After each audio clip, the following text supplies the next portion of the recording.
Can't wait for the next ROH DVD? You can now watch Ring of Honor for free on your computer at ROHvideos.com. See exclusive matches, interviews, video features, and more.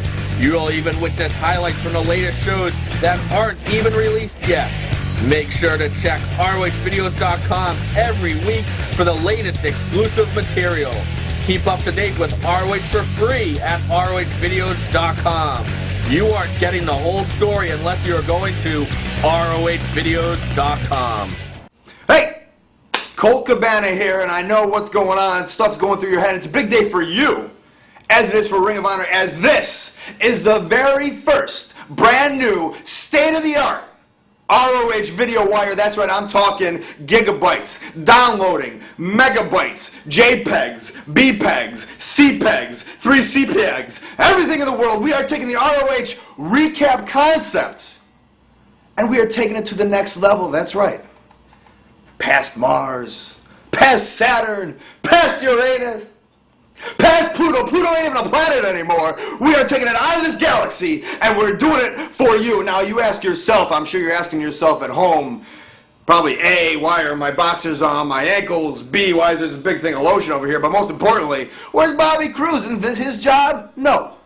Colt Cabana is here right now. But in the future, you're going to get anybody. It's out of this. We are crazy. Here at Ring of Honor, we're throwing stuff at you left and right. We don't go by the makeshift. We are underground and we are nuts. It's wild over here. Today it's Colt Cabana. Tomorrow, Emmanuel Lewis. The next day, maybe we'll have Alf, maybe Bobby Dempsey, maybe a redheaded midget. Whatever it is, it's not going to be me, but I'm starting it off because I'm Colt Cabana.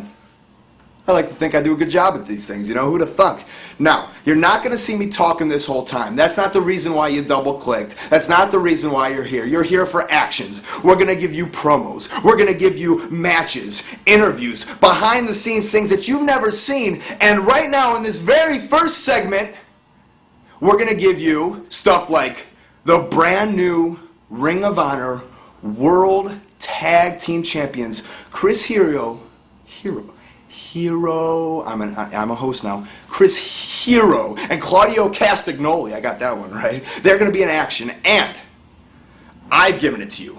Me. I went down to Chicago. I pulled a couple strings. I made things happen. I am giving to you two of the top stars in pro wrestling. That's right. And it's not me because I'm giving it to you, so I can't give you myself. That'd be kind of weird. But two of the top stars in pro wrestling will meet, and I have the tape. And I have, through some crazy wires and some downloading methods that I don't really know about, I'm going to give it to you, and I'm going to give you a lot more as the very first ROH video wire is coming to you. And it starts now.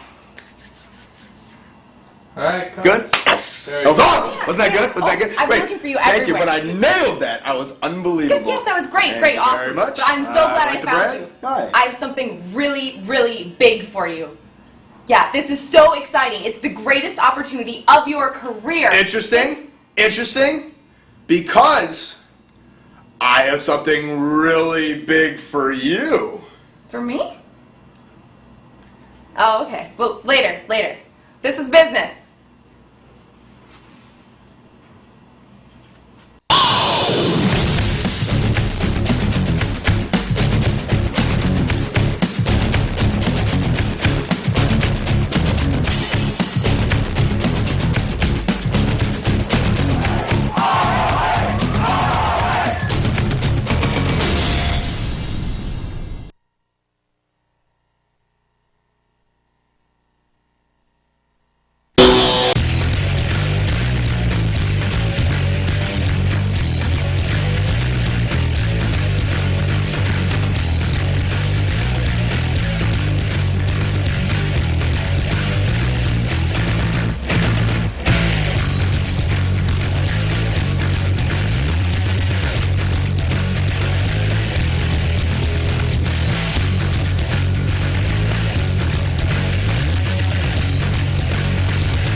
Yo, I got some good news for y'all, and I got some bad news for y'all. But now you're going to get a little bit emotional, so I'm going to tell you the bad news first.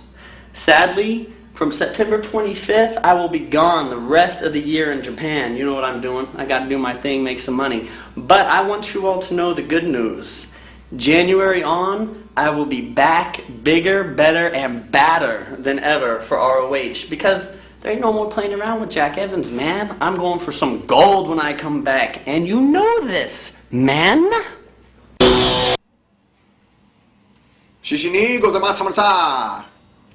That's Japanese for we'll miss you, Jack Evans. But hey, if you're going to be back here in 2007, we look forward to it because we always love you flipping and flopping here in Ring of Honor. And hey, while you're over there, play some Pokemon for me and some Mahjong. I'm a big fan of Mahjong. Cabana. Hey. I'm really sorry to interrupt this here. Sorry, but we just saw the World Tag Team Champions.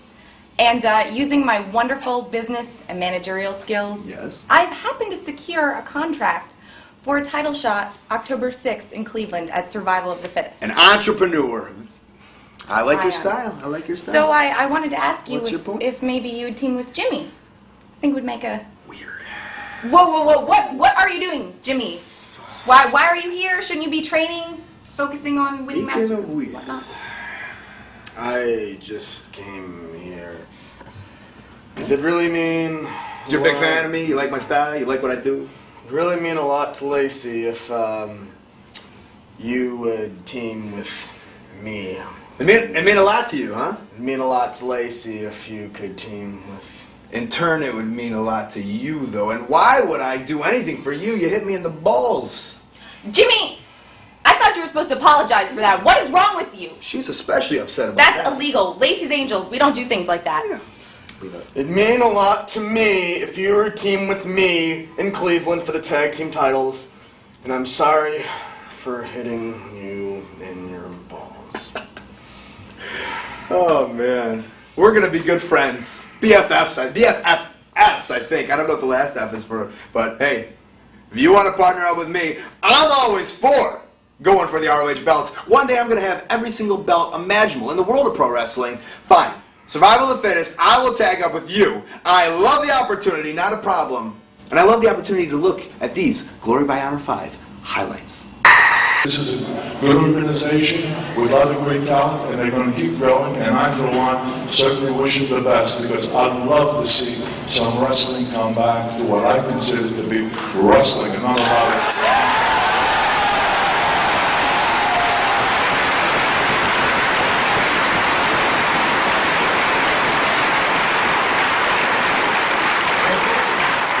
I would just like to tell you that I think you're all having a good time. I think there's so many great more matches coming up.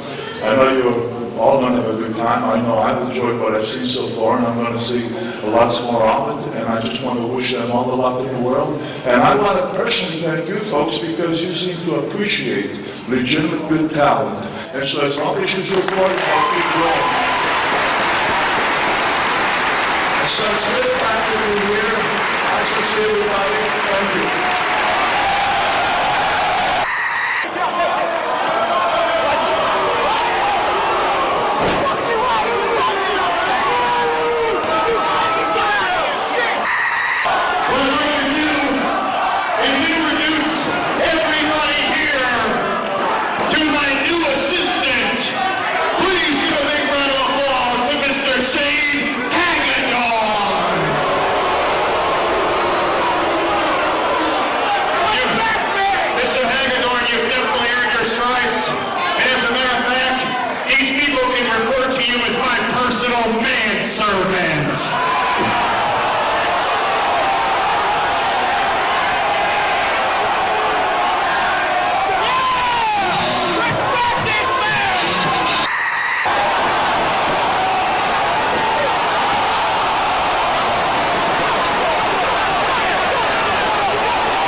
snake feces. So I am going to give you your world title match right here in the armpit of America, New York City, on December 23rd. But bear in mind, Homicide, it's a long time between now and December 23rd. And Jim Cornette, you got my word on this. You're going to have to walk through hell with gasoline britches on to get to Christmas time, son. You just remember that. All over this going to go to hell.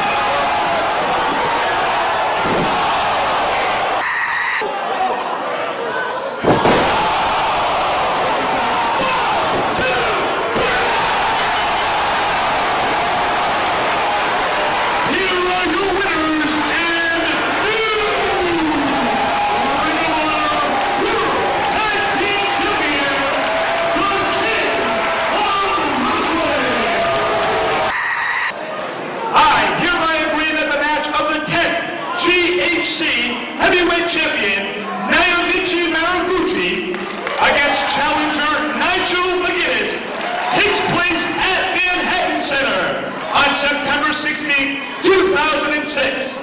Is GHC Heavyweight Championship authorized by GHC Committee under the GHC official rule? It is dated September 16, 2006.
Excuse me. Hi, Samoa Joe. Hi. Hi. I got Morishima from Japan just flew in just to see the show. She just wanted to say hello. Hi, Morishima. This is Samoa Joe. Morishima. はじめまして. Welcome to Ring of Honor. I hope you can hack it. なんすかこれ? わかんないです。 Wowee! Samoa Joe and Morishima face to face for the very first time. Yeah, that's something I'd like to see, and that's probably a reason why Ring of Honor has a leg up on the competition. See, big things are popping up here in ROH Wrestling. Pitiful, huh? Isn't it? I wrote it, but it wasn't that good. Hey, anyways, thanks for coming to the ROH Video Wire. We're going to see you again after Detroit and Cleveland in the first weekend of October. Thanks for stopping by. I'll catch you later. You all right? I did a pretty good job, huh? I took acting classes back in the 80s, but Really? yeah, it didn't do much for me. Homicide. Last time we were here, you gave me the scar, threw a steel chair at my head, busted me wide open. I remember. But sorry, Homicide, tonight we got you in the ring again. You and Roddy Strong, we gonna run through you boys and then prove that teamwork is gonna win survival of the fittest. Hey, you guys have the hookup with Cornette, don't you? Where's Prince Nana, huh? I'm off in Japan and now he's not here. Where's Sauronaro? I need you guys to find out for me or tell me where Cornette's at. Hey, Jimmy Ray, you wanna come up and get in our business, get in our face? Boy, you better man up. Survival of the fittest. What a bittersweet event for me. You see, in 2004, it was the event that put my name on the map. When I took Bryan Danielson to the limit, but came up just a little bit short. But you see, in the process, I solidified Austin Aries as a top player in Ring of Honor. Fast forward to 2005, once again in the finals, this time against Roderick Strong, my stablemate. And that night, it was his name that got put on the map. He was the one that went up to the upper tier in Ring of Honor because he beat me. And now we're in 2006, and it's time to get the monkey off my back. This year is the year of Aries. This is the year I finally break through, and I finish what I start. And I win Survival of the Fittest once and for all. So to the other contenders out there, let this be a warning that this is finally my year.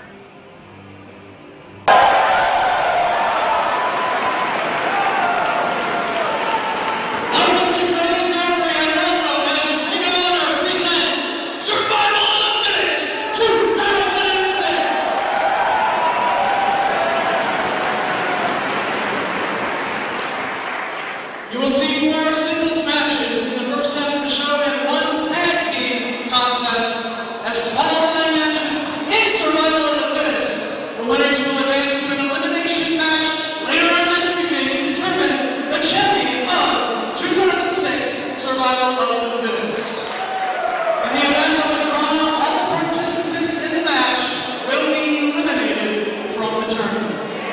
At this time, we'll go underway with our first qualifying match. It is scheduled for 1 fall with a 20-minute time limit. Your referee, senior official, Todd Sinclair.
It is October 6th, 2006.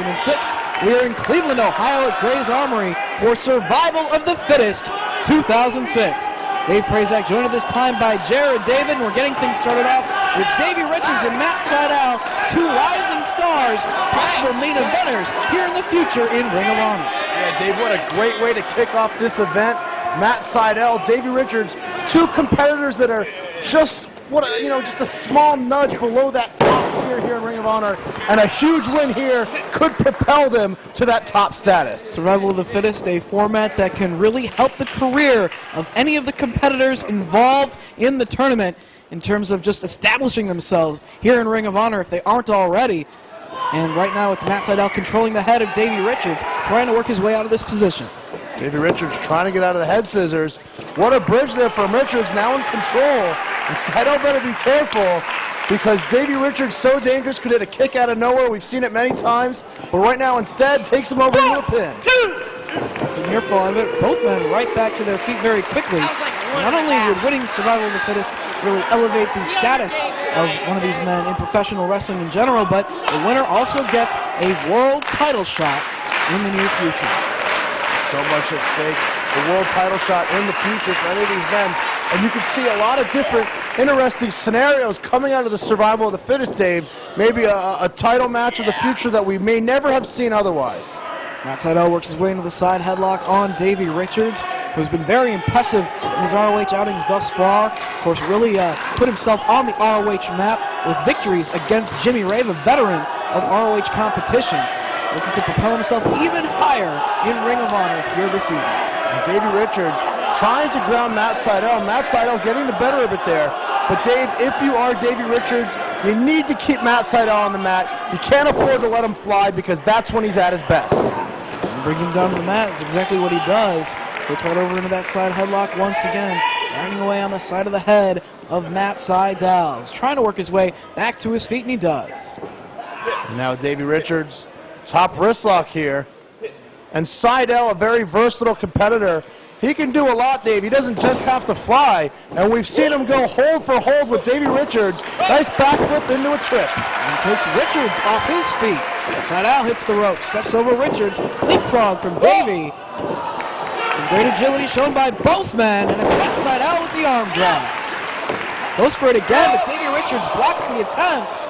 Sydal going for the O'Connor roll. Davey holds onto the ropes. Japanese arm drag from Sydal. And Sydal flipped himself all the way over. What athleticism there from Matt Sydal, holding on to the arm, keeping Davey Richards down, and now digging the knee into the midsection of Davey Richards. Hey, you're not a bad guy. Of course, back in 2004, it was Bryan Danielson winning the first Survival of the Fittest tournament. Last year, 2005, it was Roderick Strong. Who's going to be the man walking away here this evening as Survival of the Fittest 2006 win? And Bryan Danielson and Roger Strong, definitely two of the top competitors here in Ring of Honor. And Davey Richards, Matt Sydal, it's got to be one of their ultimate goals to have their name associated with names like Bryan Danielson and Roger Strong. Just daring one another. Davey Richards took his eyes off his opponent right there, but dumps Matt Sydal on his head. What a counter to the side headlock by Davey Richards. Using the backdrop suplex. Picks up Matt Sydal. Davey Richards a big favorite this year.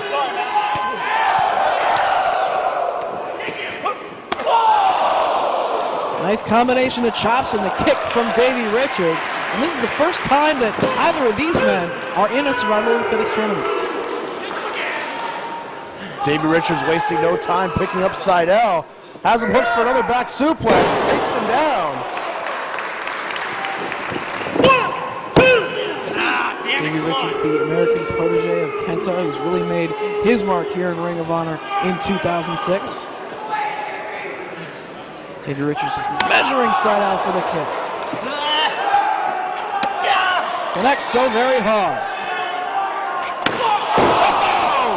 And just levels Matt Sydal.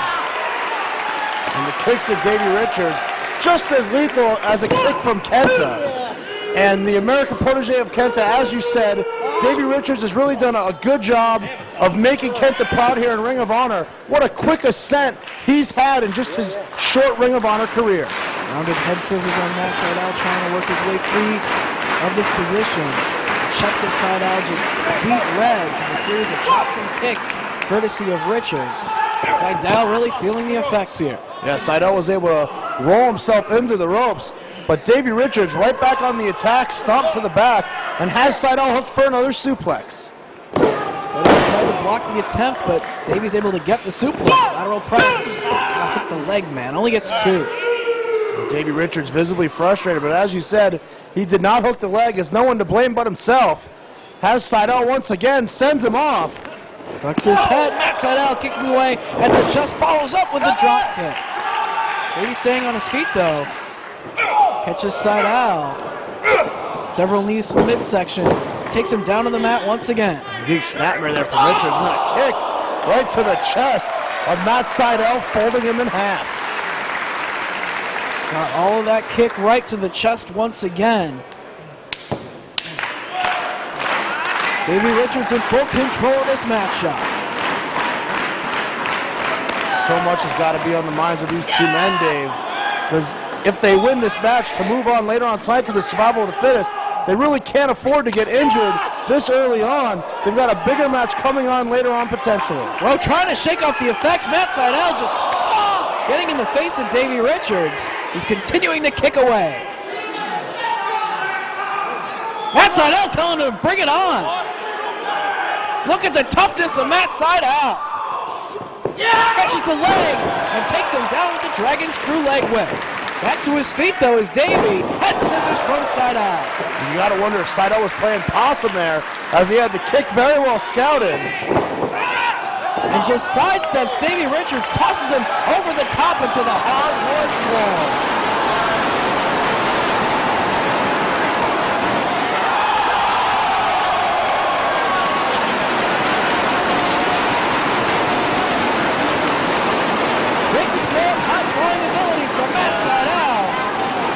Bring the action back inside the ring. He's putting it all on the line to advance to the elimination matchup later tonight. What a flip over the top to take out Davey Richards. Both men crashing down on this hardwood floor. Can Matt Sydal get him back in the ring? Yes, he does. Can Matt Sydal capitalize here? We're going to finish him off. Possibly the Here It Is driver, the half Nelson pump handle driver. But Davey sees it coming and fights it off. Sydal catches him and drives the leg across the chest. Oh, so close right there. Standing moonsault. 2.5. Sydal can't believe it. Matt Sydal hit the dragon sleeper into the leg drop, followed it up with the standing moonsault, but it was not enough to put away Davey Richards. But Richards is still down. Sydal coming back on the attack here. Now it's Sydal chopping away at the chest of Richards. He's trying to shake off the effects. Sucker! Takes him out on that chop attempt, going after the legs. Forearms across the back of Matt Sydal from Richards. Gets him up. It's a running start looking for the Liger bomb, but Sydal counters into a Rana. What a counter there from Sydal. Saved himself, charged into the corner, big lariat, and sends himself to the outside. Sydal taking the chance, climbing up top. Going for a DDT, but Davey just caught him on his shoulders. Gut buster over the knee. Going for the Liger bomb. And this time he gets it. 1, 2, 3. He kicks out. And Davey Richards is beside himself. He can't believe it. He hit the running powerbomb out of the corner. But somehow, someway, Matt Sydal still kicked out. And now Richards heading up top. Sydal still down on the canvas. Davey to the top rope, but Sydal is back to his feet. They know how a victory here tonight will propel their career, not only here in Ring of Honor, but wrestling as a whole. They need to advance to the elimination matchup. They've got to get through this qualifying contest. Headbutt from Richards. Down goes Sydal. Take the chance, and Matt Sydal with the kick takes away Davey Richards' momentum, just kicking him out of midair. What a counter there from Matt Seidel as Davey Richards came off the top but got met with a spinning heel kick from Matt Seidel right across the face. Both of these men have absorbed a lot of punishment during this matchup. Forearm exchange. Back and forth. Come on! Come on! Come on! Series of brutal strikes. Over!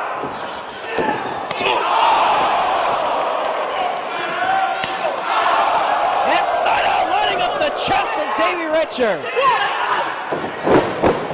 Handspring into the kick, gets all of it.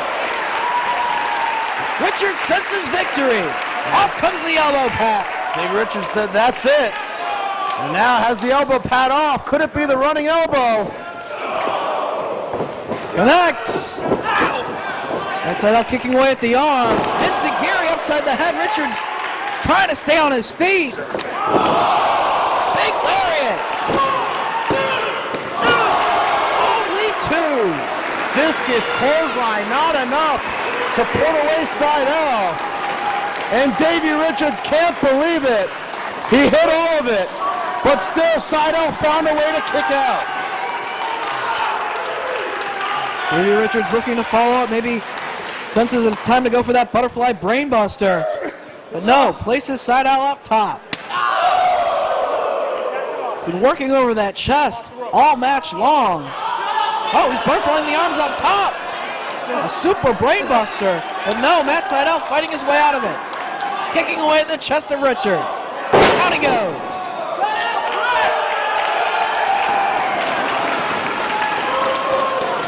Seidel to the top. Went for that Seidel press, but saw that Davey moved out of the way, recovered, butterfly brainbuster. No, lands on his feet. Roll up. 1, 2, only two. Back and forth they go. Backslide from Davey Richards. Again, only a near fall. Seidel has him by the legs. Oh, right on his head.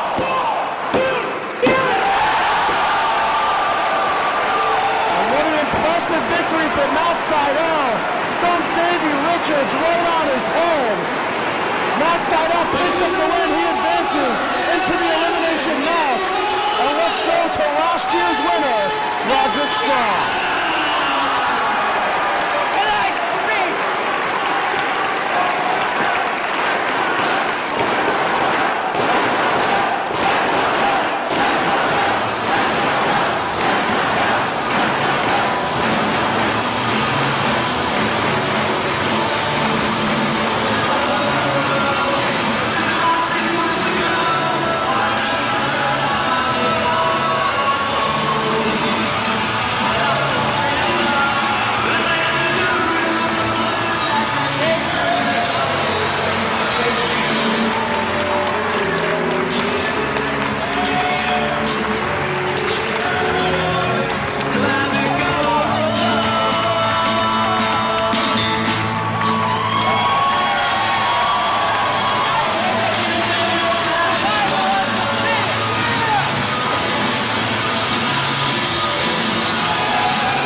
Survival of the Fittest 2005. That just seems like yesterday. I was coming off that huge victory over Matt Hardy. But I needed something else. I needed some more momentum to rise to the top of Ring of Honor. And that came with my victory at Survival of the Fittest 2005. Now, Survival of the Fittest 2006. Coming off the greatest tag title run in Ring of Honor history. Of course I want the titles back. Chris Hero and Claudio, don't think we forgot about you. But tonight I need to win Survival of the Fittest 2006. I need to become the two-time champion, and I need that momentum for the next challenge in my career.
need your help, so just stay down and shut up.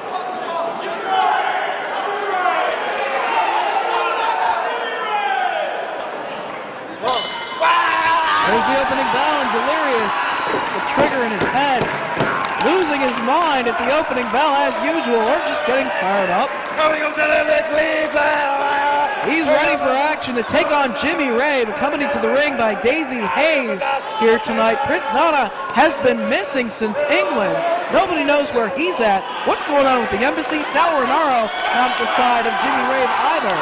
So a lot of questions remain concerning the embassy and their future here in ROH. Yeah, Dave, we have no idea what's going on with the embassy. And the real question is, does Jimmy Rave know what's going on with the embassy? Good question. Does he know what's going on with Delirious? Both of these men need a big victory in this matchup, need to work their way into that elimination matchup. So Jimmy Rave needs to get back on track here in Ring of Honor. And Delirious is looking for bigger matches, looking to work his way up the card ever since finally overcoming that losing streak in singles competition during his early ROH outings. Jimmy Rave able to take him down to the canvas. Both men exchanging near falls here in the early going.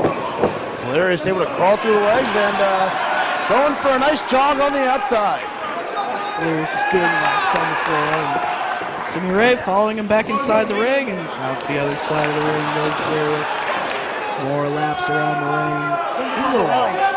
And you gotta think, Dave, that Delirious is getting inside of the head of Jimmy Rave. Because why else would Jimmy Rave chase him? Big punch body from the Masked Man. Can't even get a one count. Jimmy Rave very wisely rolling back out to the floor to get away from Delirious. It's not as much fun when Jimmy Rave goes on the floor. I want some laps. Daisy Hayes checking on Jimmy Rave's condition. Slowly works his way back toward the ring. Jimmy Rave just returned from a tour of the Dragon Gate organization in Japan. Taking his time, trying to set the pace of this matchup. A little bit of advice from the Hayes. One of these two men will be pulling double duty tonight. Will be advancing for the elimination match. And speaking of pulling double duty, notice you're doing the ring announcing here tonight as well. Yes, pay no attention to the little man behind the curtain. Delirious on the ring apron. Dave Prazak, a man of many talents. I try. Delirious, a man of many talents. Sending a little bit of a message to Jimmy Rave, pulling up that Jimmy Rave sign. Having a little bit of lunch to go along with it. So does this prove that Delirious can lead? Perhaps. Don't eat the hay. Back inside the ring comes Delirious. He still has that poster in his mouth. Good source of fiber, I've been told. I think he's just going to chew on it for the rest of the match. Rave takes him off his feet and signs still in the mouth of Delirious. Inside headlock from Jimmy Rave. And it's got to be hard to chew when you're getting your head squeezed by a Jimmy Rave headlock. Nothing I would rather see more than that poster to remain in the mouth of Delirious for the rest of this match. But Delirious works his way around, takes Jimmy Rave down to the canvas, but he comes up with the wrist lock on Delirious. Jimmy Rave with a banged up shoulder from that Dragon Gate tour, trying to overcome that injury and pull out the victory here in Survival of the Fittest. Delirious has both arms trapped. Headbutts from Jimmy Rave, though, in retaliation to the comments from Delirious. But over in the corner he goes. Steps over Jimmy Rave off the ropes. Knee right to the midsection. Takes away all the momentum of Delirious. Great timing there from Jimmy Rave. Caught Delirious right off the ropes with that knee to the breadbasket and follows it up with a leaping stomp. And he gets two, can't keep him down on the canvas. Arguing with the referee about the cadence of the count and now just grinding the forearm across the mouth of Delirious. I mentioned one of these men will have to pull double duty tonight. Perhaps neither of them will have to pull double duty, as we do have 20-minute time limits on each of the qualifying matches here in Survival of the Fittest. And the chance of a time limit draw, both competitors in the match will be eliminated from the tournament. Daisy Hayes getting some shots in on Delirious out on the floor, and the referee is tied up by Jimmy Rave. And you mentioned, Dave, that both men would be tossed out of this tournament if there is a time limit draw. So everyone has got to be very aggressive tonight. Can't afford to waste any time because that clock is ticking. You got to pick up the win within 20 minutes. They need to get that victory as quickly as possible. Jimmy Rave, working over Delirious out on the floor, decides to take it back inside. And even if there wasn't a time limit, Dave, really you can't afford to get caught up in a match for an extended period of time and then have no energy left for the next round. You need to conserve as much energy as possible, as it is an elimination matchup at the end of the evening. The man who's going to be left standing is going to have to last for quite a while in that matchup, plus the qualifying match here. It's called Survival of the Fittest for a reason. Yes, it is. Personal favorite of mine. But right now, Jimmy Rave, center of the ring, has the abdominal stretch and has the other arm trapped as well. Referee Jason Harding checking to see if Delirious has had enough. Shaking his head no. Trying to work his way free of the abdominal stretch. Jimmy Rave drops him down with the suplex. Backdrop suplex from Rave right into the cover. Hooks both legs, but still only able to get 2. Well, there was nothing else Jimmy Rave could have done there. Hit the suplex perfectly, had both legs hooked, but just has not done enough damage yet to Delirious to put him away. Rave now with his knee just right across the throat of Delirious, choking away. Draws a warning from the referee. Delirious has to be careful. Daisy Hayes on the outside.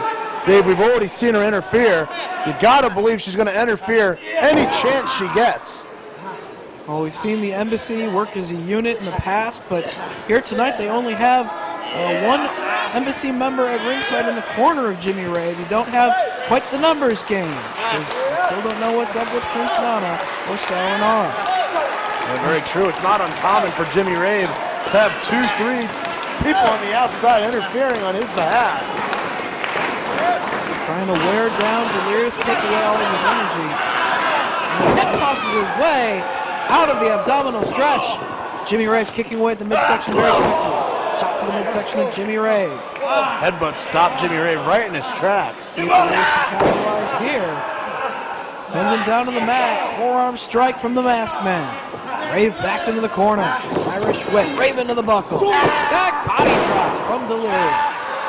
Getting his second wind here. Up into the air goes his elbow pad. Hits the ropes.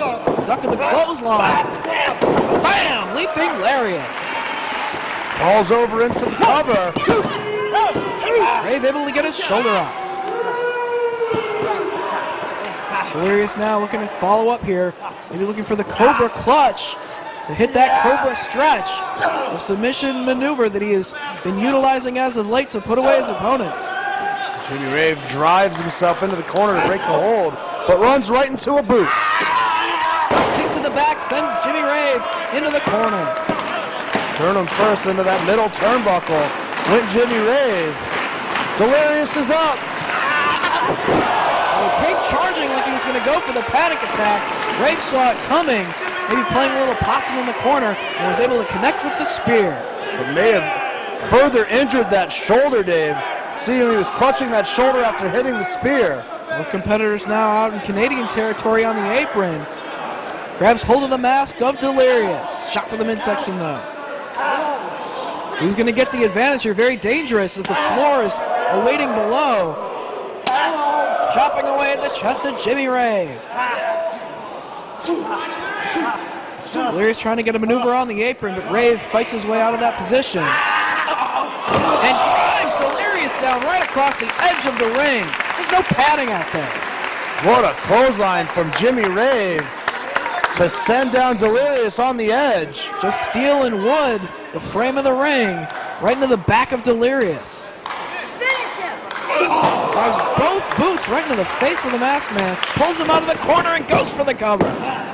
Nice slingshot drop kick there from Jimmy Rave, but was not enough. But now he's got Delirious hooked. Looking for greetings from Ghana. Delirious trying to fight his way free, takes him over. Only 2. Delirious fighting for the pinfall here. Running knee from Jimmy Rave. Can't put him away.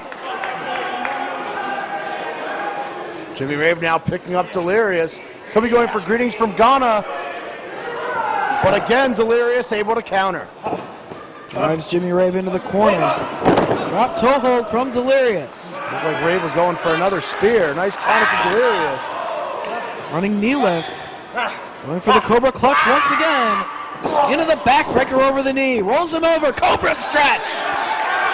Will Jimmy Rave tap right here? Referee asking if he's had enough. He taps. Jimmy Rave taps out. Delirious advances. But what's up with the Embassy? Ladies and gentlemen, your winner and advancing in Survival of the Fittest,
shoulder incompetence reaches beyond just TSA travel safety.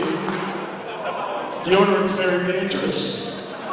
But they lost my luggage. So I just wanted to send a special shout out to everyone who helped me adjust tonight. I'd like to thank Billy Primo for his tights. I'd like to thank Bobby Dempsey for his wrist tape and knee pads.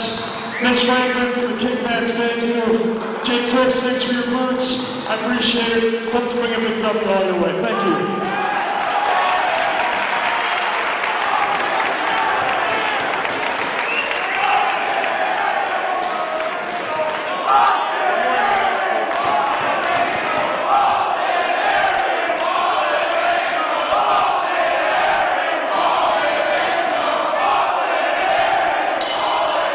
The opening bell, your next qualifying matchup here in Survival of the Fittest. The Fallen Angel, Christopher Daniels, and Austin Aries. Opening round matches, Dave, were chosen randomly. And what a treat we have here. Austin Aries, Christopher Daniels, one-on-one for the first time in ROH history. Both these men were in the finals of Survival of the Fittest last year. Of course, it was Austin Aries that worked his way to being one of the final two men in each of the two previous Survival of the Fittest tournaments, only to come up short both times. So he really is going to be fighting for the victory this year, here in 2006, to finally pull it out and win Survival of the Fittest. Yeah, Dave, Austin Aries very determined to win it all here tonight. Doesn't want to be known as, let's say, the Buffalo Bills of Survival of the Fittest. Allison Danger in the corner of Christopher Daniels. Both of these men were part of a tag team matchup in Chicago Ridge, Illinois, back at Gut Check at the end of August. And during that matchup, it was Austin Aries pinning Christopher Daniels to win the match for his team. Matchup was Aries and Strong against Daniels and Matt Seidel. Now Austin Aries holding on to that headlock. Daniels tried to send him off, but was unsuccessful. Works his way back to a standing position as Austin Aries holds on to that side headlock on Daniels. Right in the middle of the ring. Both men back to their feet once again. Trying to break free of that headlock is Christopher Daniels. Trying to turn it into a top wrist lock. Austin Aries fighting it with everything he's got.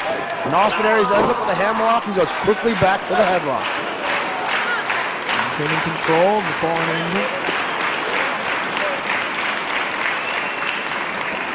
Elevating Aries off the canvas, but he stays on his feet and right back to the headlock he goes. Nicely done. Very determined attack here from Austin Aries. Still working over the head of Christopher Daniels. Backs Aries up against the ropes, strips him off. Shoulder tackle, down goes Daniels. Quick elbow dropping right back to that headlock. Goes Austin Aries. The headlock has worked very well for him thus far in the early going in this match. Might as well stick with it. Kind of a power elbow there, Dave, from Austin Aries. Straight into that headlock, as you said. Also, in addition to these singles contests, we do have one tag team matchup here in the qualifying round of Survival of the Fittest, where both members of the team will advance to the elimination matchup later on tonight. Yeah, we're scheduled to have 6 competitors in the finals, but anything is possible. We've mentioned previously, if one of these matches goes to a time limit draw, both men fail to advance. Who knows, it could wind up being 4 men in the finals, it could be 3 men in the finals, depending on the outcomes of the remainder of these qualifying matches. As Daniels center up, shoulder tackle, down goes Austin Aries. Step over by Daniels, cuts underneath the leapfrog. Arm drag from Austin Aries. And again, right back to that headlock. It's worked so well for him, but escaping the headlock and getting the head scissors on Aries. Yeah, Christopher Daniels finally found the counter to the headlock. Has the head scissors. You don't necessarily want to put Austin Aries in a head scissors because he's a master at escaping his very hold. He usually likes to connect with a drop kick as soon as he's able to break free, but I think Daniels realizes that and is trying to prevent it from happening as best he can. And there he saw it coming and realized where he was at in the ring and quickly rolled underneath the bottom rope and out to the floor. Daniels had that very well scouted, rolled right to the outside, and now consulting with Allison Danger. You ready? And a little bit of advice. Takes too much time though. Aries with the baseball slide drop kick, going for the dive to the floor. Daniels moved out of the way, gets back inside, but Aries was able to catch himself, land on his feet on the floor. Again, nobody in this tournament really wants to take a huge risk during their qualifying match because they're going to have to last if they stand any chance of being one of the last two men in that ring at the end of the night. Side headlock from Christopher Daniels, center of the ring. Forces Daniels down to the knee, holding out of the arm, and back to the side headlock goes Austin Aries. Dave, all of these opening round matches, kind of a catch-22, because you don't want to take too many risks and end up getting injured before you get to the finals. But also, if you don't wrestle in an aggressive fashion, you may not pick up the win within 20 minutes and then boom. Very good point. Aries is being aggressive. That's what he's got to do. Pulling over Daniels with the shoulder tackle. He comes with a hip toss from Daniels right to a cover. Aries quickly kicking out of it. Another hip toss into a cover. Very quick pace right here from these two men. He flipped from Aries, but a cartwheel from Daniels staying on his feet. Hip toss. And Aries rolling out to the floor before Daniels can go for another cover following the hip toss. Another man with a decided advantage in this match, but it seems as though Aries has had the advantage a little bit more often with the side headlock. Well, we've seen both men find one thing that works and stick with it. Austin Aries with the headlock, and Christopher Daniels just moments ago with a series of hip tosses. And looking to suplex Daniels back inside the ring. Daniels landing on his feet though. It's the ropes. Leapfrog from Aries. O'Connor roll. Aries holds on. Hip toss blocked. Backslide from Daniels.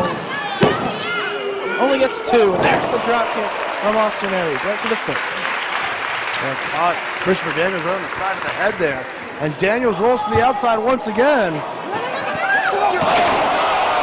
And just drives Christopher Daniels into the steel barricade.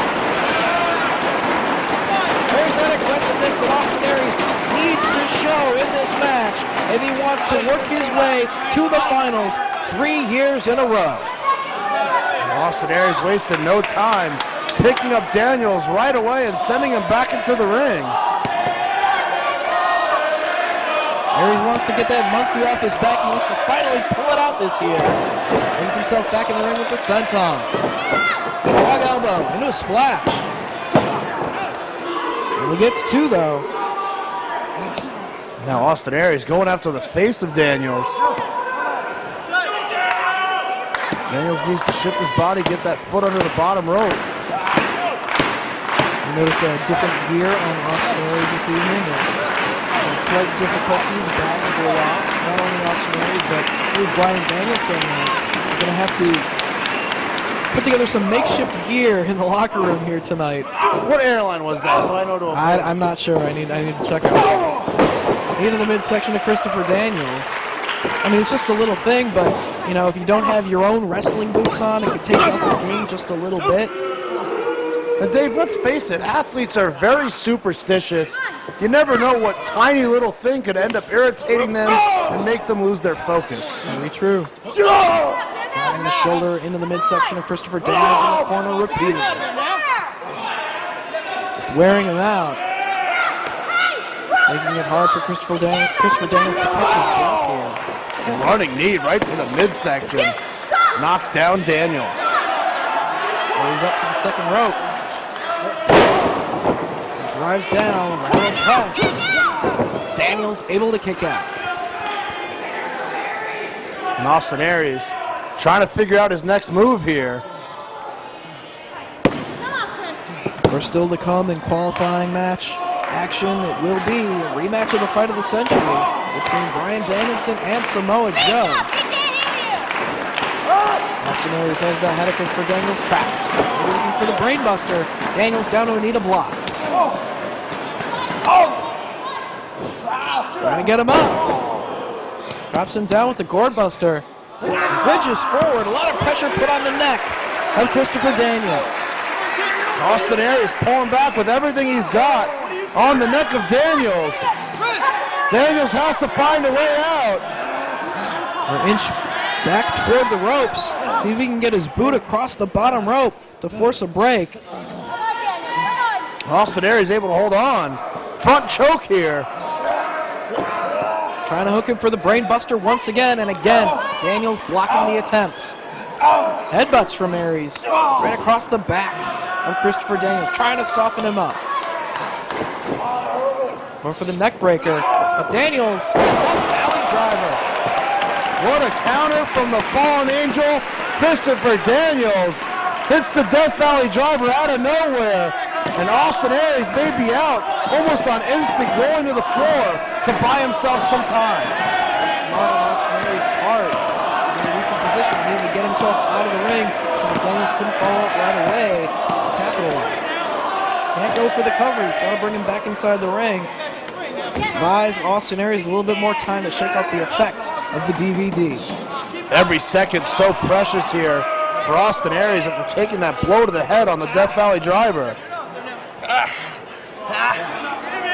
Daniels pulls him back up, snapping the throat of Aries on the top rope. Daniels rolls back in. Needs to make a cover. There it is. Put him away. Aries still in this thing.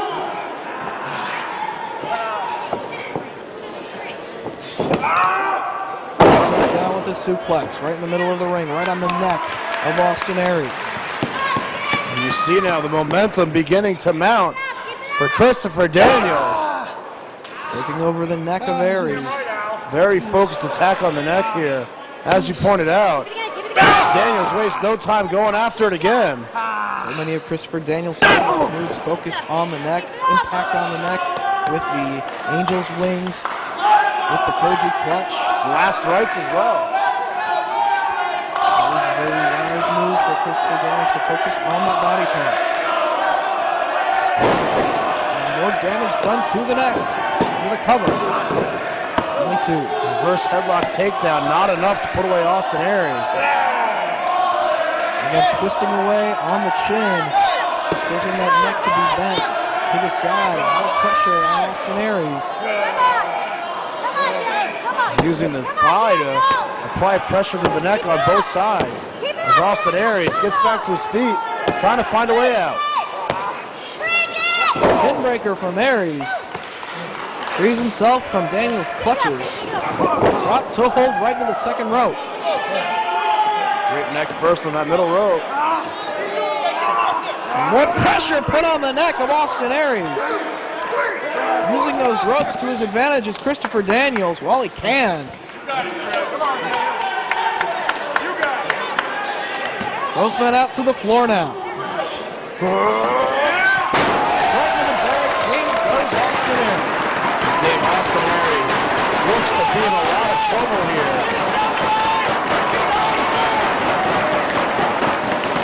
We're going to get back to his feet.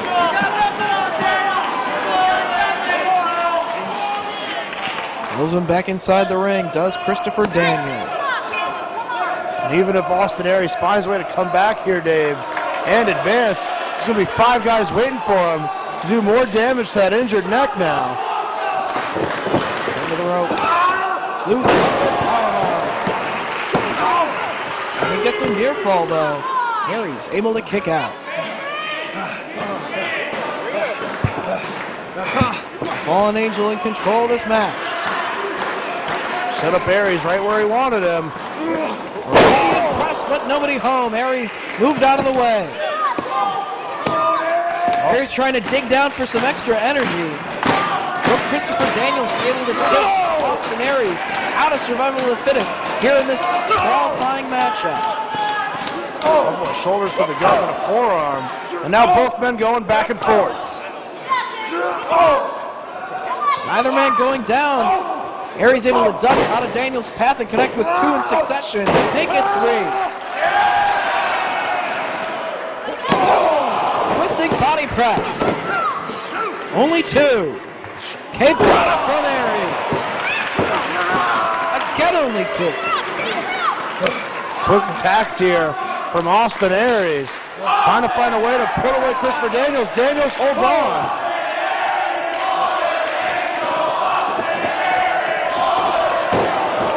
Aries with the roaring elbow off the ropes. Cover.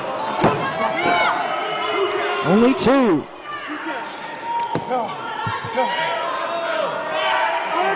Aries has mounted some momentum here. He's got Daniels down.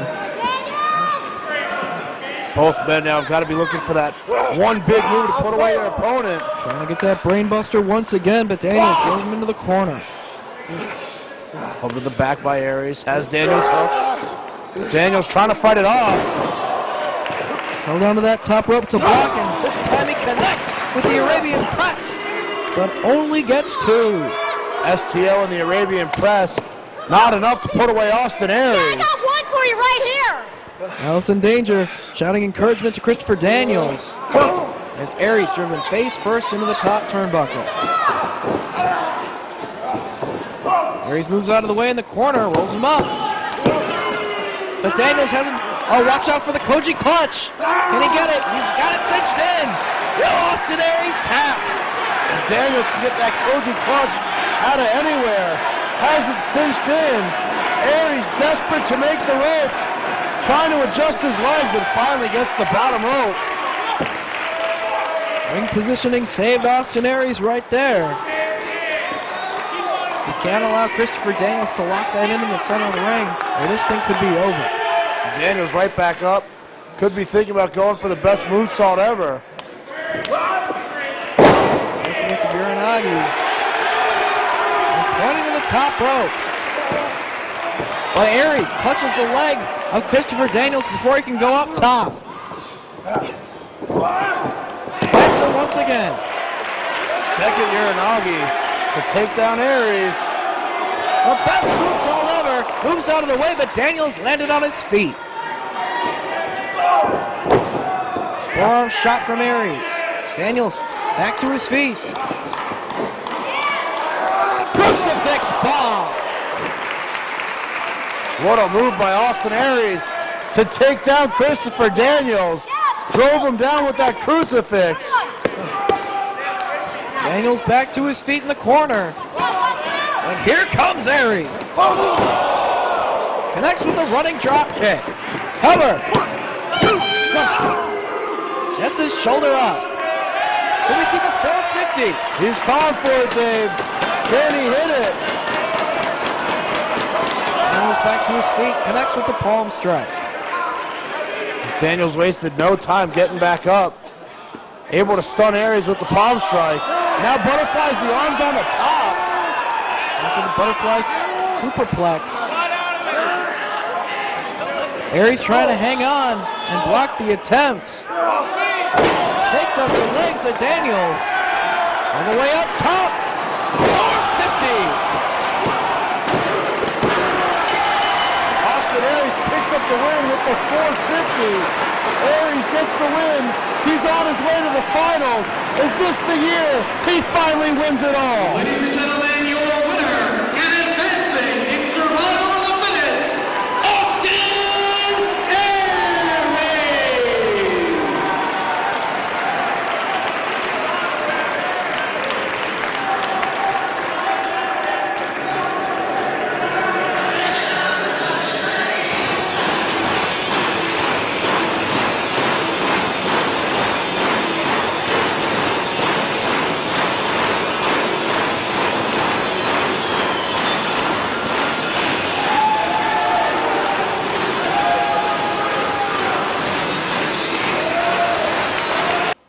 You know, here we are in Cleveland, Ohio, for Survival of the Fittest 2006.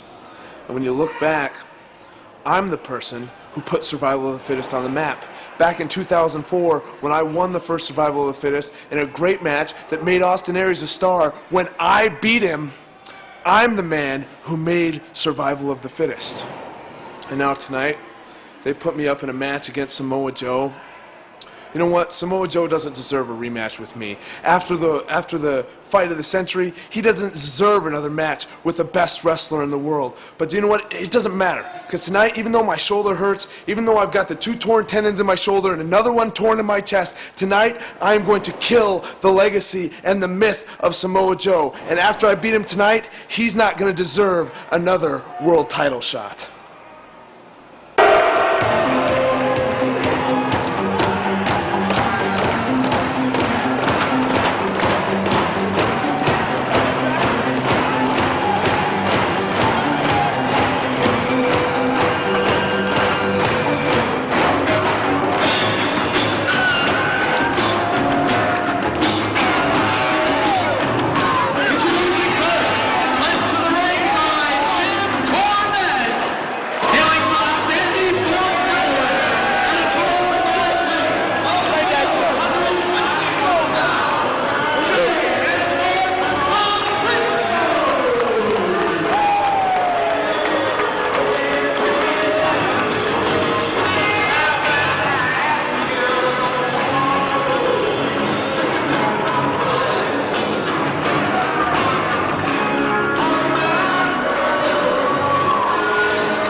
Oh, don't tell me we're going to start with this again.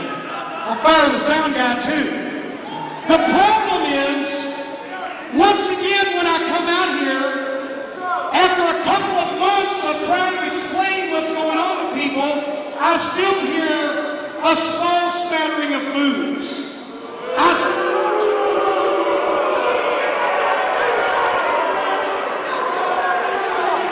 still have guys like this Christmas going on. By the way, I like that hat. You know what I do when I do those hats? I shit one, cover up the other one. I still have people trying to criticize me for the problems that I've had with homicide. Now, I'm not going to explain this whole sordid saga again, but it's been 2 months. I can understand when I went to Chicago, to the Ring of Honor event there, I can understand people booing me, not knowing what was going on. But I explained it to them in Chicago, and they saw my side of things. Then I went to the Ring of Honor event in New York City. Once again, hold on, come here, you, Tubby, come here. Stand right there, because that way I won't walk in the dead spot again. So, I go to New York City, and the people there are screaming and yelling for homicide, and they're booing me, and they're cussing me, and I would expect that from New York City, because they have no respect for anybody or anything.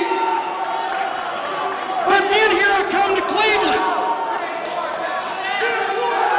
And in case you didn't see me, I've been standing back in that corner watching the marches for about the past 30 minutes, and some people came up to me and wanted an autograph.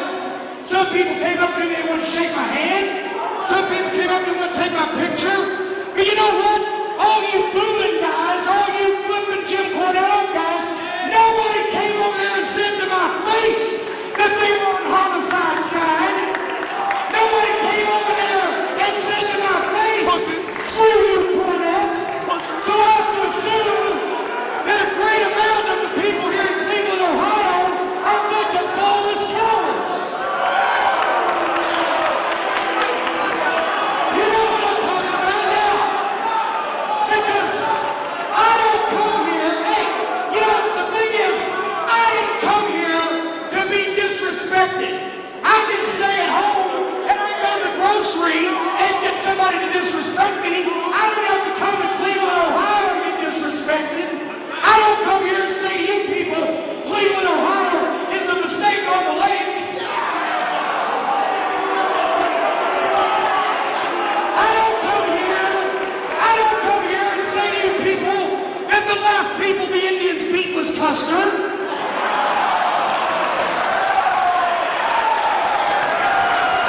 You know it's true. And I don't come here and tell you it's funny you got the Rock and Roll Hall of Fame down the block when not one single rock star ever came from Cleveland. So I don't expect to be disrespected after all I've done for this company when I come to Cleveland, Ohio. There's a few of you here that have your heads out of your asses. You like me, good for you.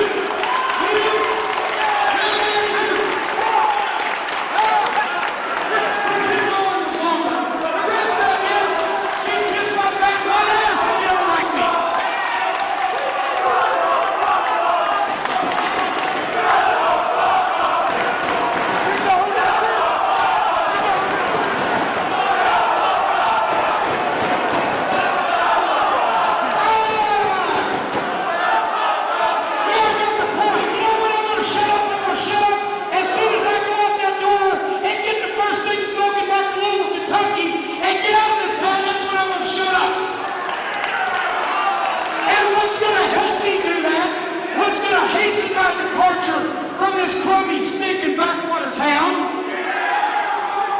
Right here in the ring with me, I have none other than the baddest tag team in ROH.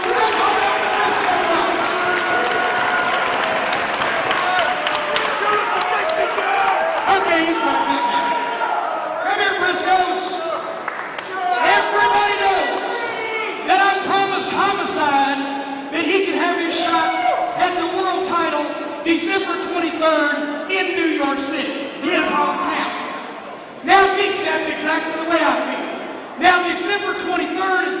far away, gentlemen. Christmas is going to come a couple of days early, either for Homicide if he wins, or for Jim Cornette if he loses, or if he don't make it. I've asked you this nicely a couple of times, but now I'm saying it's not a favor, it's not a request, it's an order from the commissioner. I want you guys to win this match tonight over Homicide and his partner Robert Strong, who I don't have anything against. Do what you gotta do, but Homicide's the one I want you to hurt. I want you to get the job done. I want you to win this match tonight, and I want to make sure that Homicide is in no shape to win the Ring of Honor World title in December. I don't care if you got to make him walk through hell with gasoline britches on, one way or another. I don't want that stinking crummy street punk winning the Ring of Honor World title, especially when I had to give him the shot. Do you understand what I'm saying? All right then, the Briscoes tonight are going to win, and Homicide will rue the day that he spit in my face, and I promise every single one of you, Simon, whether you like me or not, I'm giving you my word, Homicide before December 23rd is a dead man. That's a promise from Jim Cornette. For a few seconds, this place was Armageddon. There was a firefight!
Tag team contest here in the qualifying round of Survival of the Fittest. The winning two members of the team will advance to the six-way elimination match to determine the winner of Survival of the Fittest. And it's the Briscoe brothers against Roderick Strong and Homicide. Now, I thought these matches were supposed to be chosen at random by Jim Cornette. But somehow, the Briscoe brothers are both facing Homicide. What a coincidence that is. Very coincidental. What a break for the Briscoe brothers here. What are the odds they'd end up here together, taking on Roderick Strong and Homicide? Roderick Strong ringing away on the arm of Mark Briscoe. Picks up the leg. Mr. Briscoes and Roderick Strong, no strangers to one another. It was the Briscoes coming after the World Tag Team titles of Strong and Aries for much of this year. And with that great matchup at Unified in the United Kingdom. Greco-Roman knuckle lock chest to chest, these two men come with the test of strength. Roderick Strong getting the better of it here. Now, Mark Briscoe coming back. Away one hand of the knuckle lock. Into the wrist lock, takes him down with the drop toe hold. And a half Nelson down on the canvas. Pushing the shoulders down for a near fall. Side headlock applied by Mark Briscoe. We mentioned before the odds of the Briscoes being together, and things just kind of seem to go your way, Dave, when you're aligned with the ROH Commission. Roderick quickly taking him off his feet and getting a near fall backslide attempt here. It's a near fall himself. Both men back to their feet, and Homicide makes the tag, and in comes Jay Briscoe as well. Side headlock from Homicide. Jay sends him off. but gets taken down with a shoulder tackle. Backdrop from Jay Briscoe. Both men going back and forth so quick here. This arm drag from Homicide. Connects with the back heel kick, sending Jay Briscoe out to the floor. Homicide with a lot of momentum. Put on the brakes and pays the price as he turns right around. Mark Briscoe flies.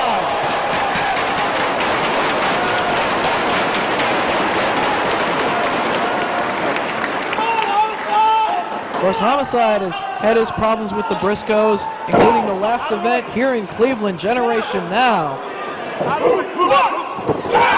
Team shoulder tackle taking Homicide down in the mat. We've seen that move in the past, but this time the Briscoes with a variation as Jay used the traditional shoulder tackle. Mark went flying. What a counter there, though, from Homicide, taking both men down.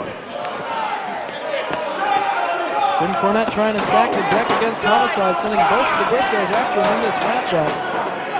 And Homicide doing very well for himself here. You can't prove that Cornette stacking the deck. It's very fishy. All logic would point to that being the case here, though. Reversal of the weapon, it's Homicide into the barricade. This is all part of the road of Homicide, which leads to New York City, the Manhattan Center, on December 23rd. Homicide's chance at the ROH World title. And you gotta think there's gonna be a lot of roadblocks on that road to Homicide. Oh, Cornette's made no bones about it. He's planning on putting as many roadblocks in Homicide's way between now and December 23rd. Even if Homicide is able to get through the Briscoe brothers here, still has to move on to that elimination match later on tonight. All four men still hanging around the floor. Homicide with chair in hand. Todd Sinclair taking the chair out of his hand. The referee just doing his job there. Trying to maintain some sort of order here. Roderick Strong with Jay Briscoe. Double leg on the floor. But Mark Briscoe comes to the aid of his brother. This is breaking down into a fight. We should have expected it with these four men. Mark Briscoe threw a chair at the leg of Roderick Strong. Not sure if the referee caught that one. Homicide in control of Jay Briscoe here. Briscoe's very aggressive individuals. Be able to fight in a wrestling game. Jay Briscoe just got dropped. Now first on that guardrail. Homicide's got a chair once again. Sinclair out to the floor once again, trying to put a stop to it. This isn't a street fight.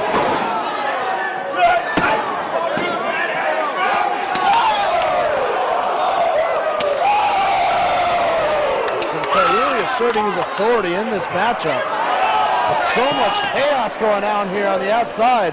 It's got to be hard for him to keep track of all four men. This kind of a matchup, it's supposed to be just a straight wrestling match. It turned into a brawl. A little bit of a preview tomorrow night.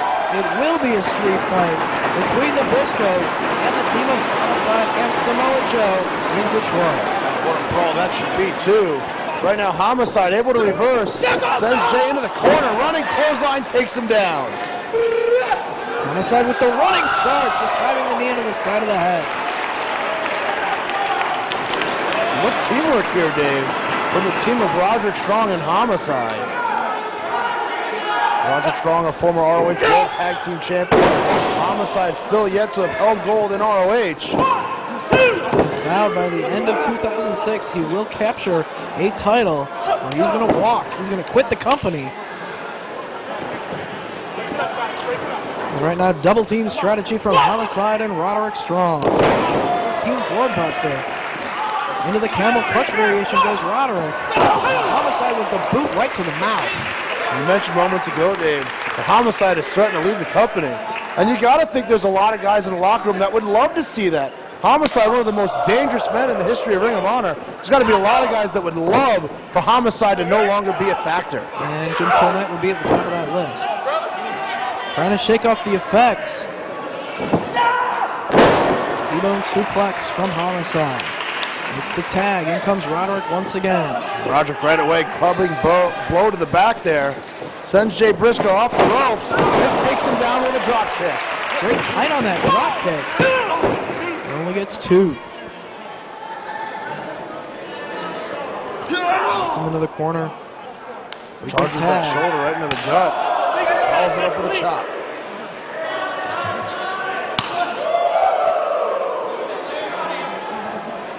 Pulls him out of the corner, does Homicide. Took too much time, though. It's allowing him to fire away on the rib cage of Homicide. Jay Briscoe trying to counter the suplex. Ducks the chop attempt. Shoulder tackle. Clubbing down across the back of the notorious 187. Not very pretty, but effective, as now Jay Briscoe in control. Sends Homicide into the corner. He tags in his brother. Mark Briscoe back into the match. Both of the Briscoes now working over Homicide. Into the buckle he goes. Oh, up and over, all the way to the floor, and head first into the barricade goes Mark Briscoe. Homicide to the second rope. Jay Briscoe off. Hit his head right on that guardrail. Homicide has the head trapped, but Jay Briscoe fighting it off. Tosses him overhead with the belly-to-belly suplex. What a throw. Sending Homicide all the way across the ring. And Homicide gets met with a missile drop kick there from Mark Briscoe. Over. Gets his shoulder up. Mark Briscoe picks up Homicide, gut wrench. Takes him over with the suplex. Drives down with the knee drop right into the side of the head. Hits the leg. Homicide rolls the shoulder off the mat. Mark Briscoe now picking up Homicide. Northern Lights suplex. Nice bridge. Homicide works his way out of it. Trying to keep Homicide grounded here, take away his energy. Half Nelson chinlock here. Nice submission hold by Mark Briscoe. Has Homicide in the center of the ring.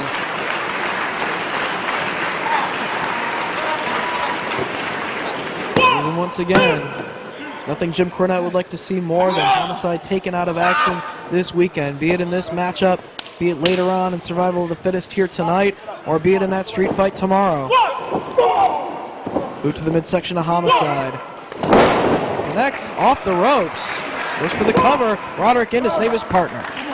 Jumping leg right to the back of the head from Jay Briscoe. Homicide off the ropes. Steps over Jay Briscoe. Great height on the dropkick himself. Trying to wear Homicide down. And that's exactly what the Briscoe brothers have done. They have worn down Homicide and done a great job of it. Homicide draped over that bottom rope, continuing to take punishment from the Briscoe brothers. Homicide has got to find a way to make a tag to his partner, Roderick Strong. Stomping Homicide down in the corner, raking the boot across the face. Face squash in the corner. And Roderick so desperate to get into the ring, not even waiting for a tag. Referee. Drop kick to the face, courtesy of Mark Briscoe. Pulls him out of the corner and goes for the cover. Go down it. Shoulder was Play up. right on top of things, checking the shoulders of Homicide. Fighting for the suplex. Could be looking for an exploder. Homicide trying to elbow out. Butterflies the arms. Butterfly suplex. And makes the tag to Roderick Strong. Slingshot shoulder block. Again, a nice drop kick from Roderick. Back into the corner. Mark Briscoe into the buckle. Big clothesline. Big running forearm. Combination from Strong. Uranagi backbreaker. What a series of moves there from Roderick Strong. Only gets two. The Briscoes watching each other's backs. Mark Briscoe hook. Traditional backbreaker takes him down. Moving him over his knee. Keeping control of Mark Briscoe. Suplex. Tags Homicide. He's given Homicide a little bit of time to catch his breath out on the apron. And now double team work from Strong and Homicide. Monkey flip out of the corner, but he lands on his feet right to the clothesline from Roderick Strong. Good work there. from the team of Strong and Homicide. Homicide goes for a cover. Will he get his shoulder out once again? Neckbreaker coming up. Frequent tags between Homicide and Roderick now. Dave, Homicide and Roderick Strong have done a great job of turning the tides here as Roderick Strong applies a full Nelson with his legs. A lot of pressure put on not only the shoulders, but the neck. Jay Briscoe trying to help his brother free him from that position, but Roderick rolls the shoulders down. Only gets 2. Arm across the back. Has him in the corner. On the side, back in. Rolls into the center of the ring as the head traps. Submission predicament right here. Butterfly hold center of the ring. Takes him over. Only 2. Homicide maintaining control though. He's got Saturn here for Homicide. They're broken up by Jay Briscoe. In comes Roderick once again. Roderick goes right back to the back of Mark Briscoe. Hard chop across the chest. I don't think Roderick saw the tag. The tag was made. Jay Briscoe, the legal man, connects with the big boot to the side of the head, and Mark with the double stomp to the chest. Slingshots in and drops all the weight right on the chest of Roderick Strong. Stretch plum cinched in. Roderick Strong could give it up right here. Submission hold applied by Jay Briscoe. Twisting away on the stretch plum. Homicide in, looking to break it up, and as soon as he saw Roderick made his way, he saw Homicide made his way through the ropes, he released the hold to get out of harm's way. Yeah, the threat of Homicide was enough to break the hold there. So Roderick Strong goes head first into that top turnbuckle. Back to hold into the turnbuckle. And a knee right to the back. Running knee there from Jay Briscoe. Looked like Jay may have been heading up top, but instead goes back to his corner. Suplex from Mark Briscoe takes down Roderick. And the kick out once again.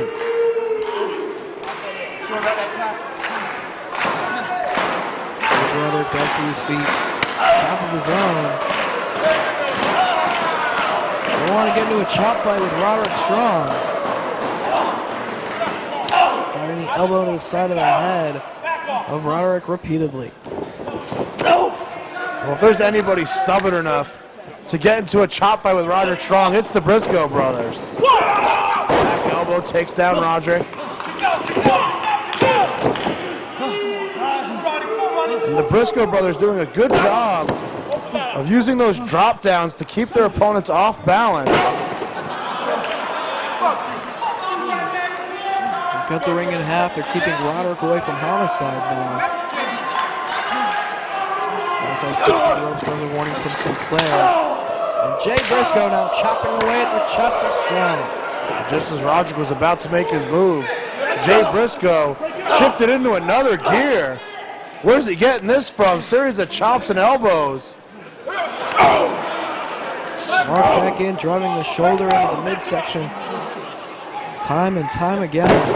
Snap right out of the corner and then an elbow drop. Homicide back in the ring once again, just in case he needed to save him. Yeah, trying to fire up his partner as well.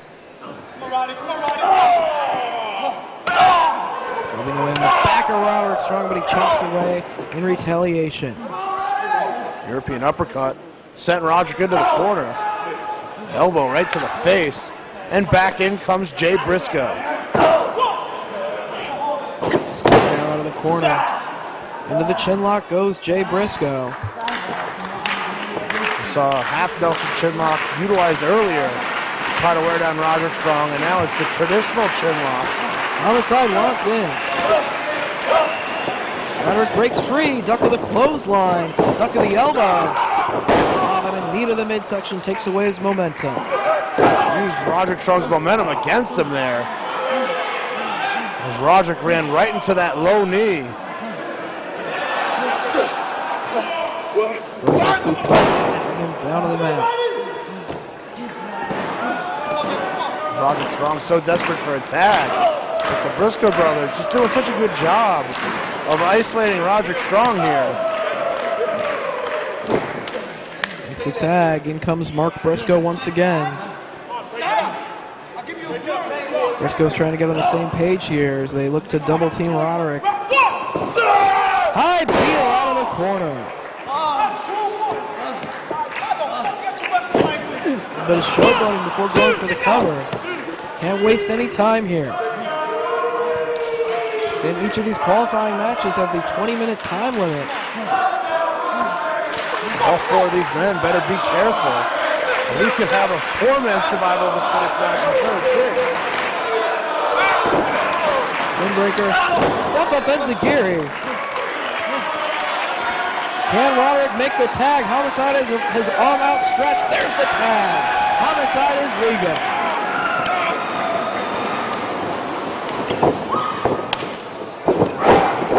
Release belly-to-belly suplex. Jay Briscoe right in there to attack Homicide. Homicide didn't see him coming.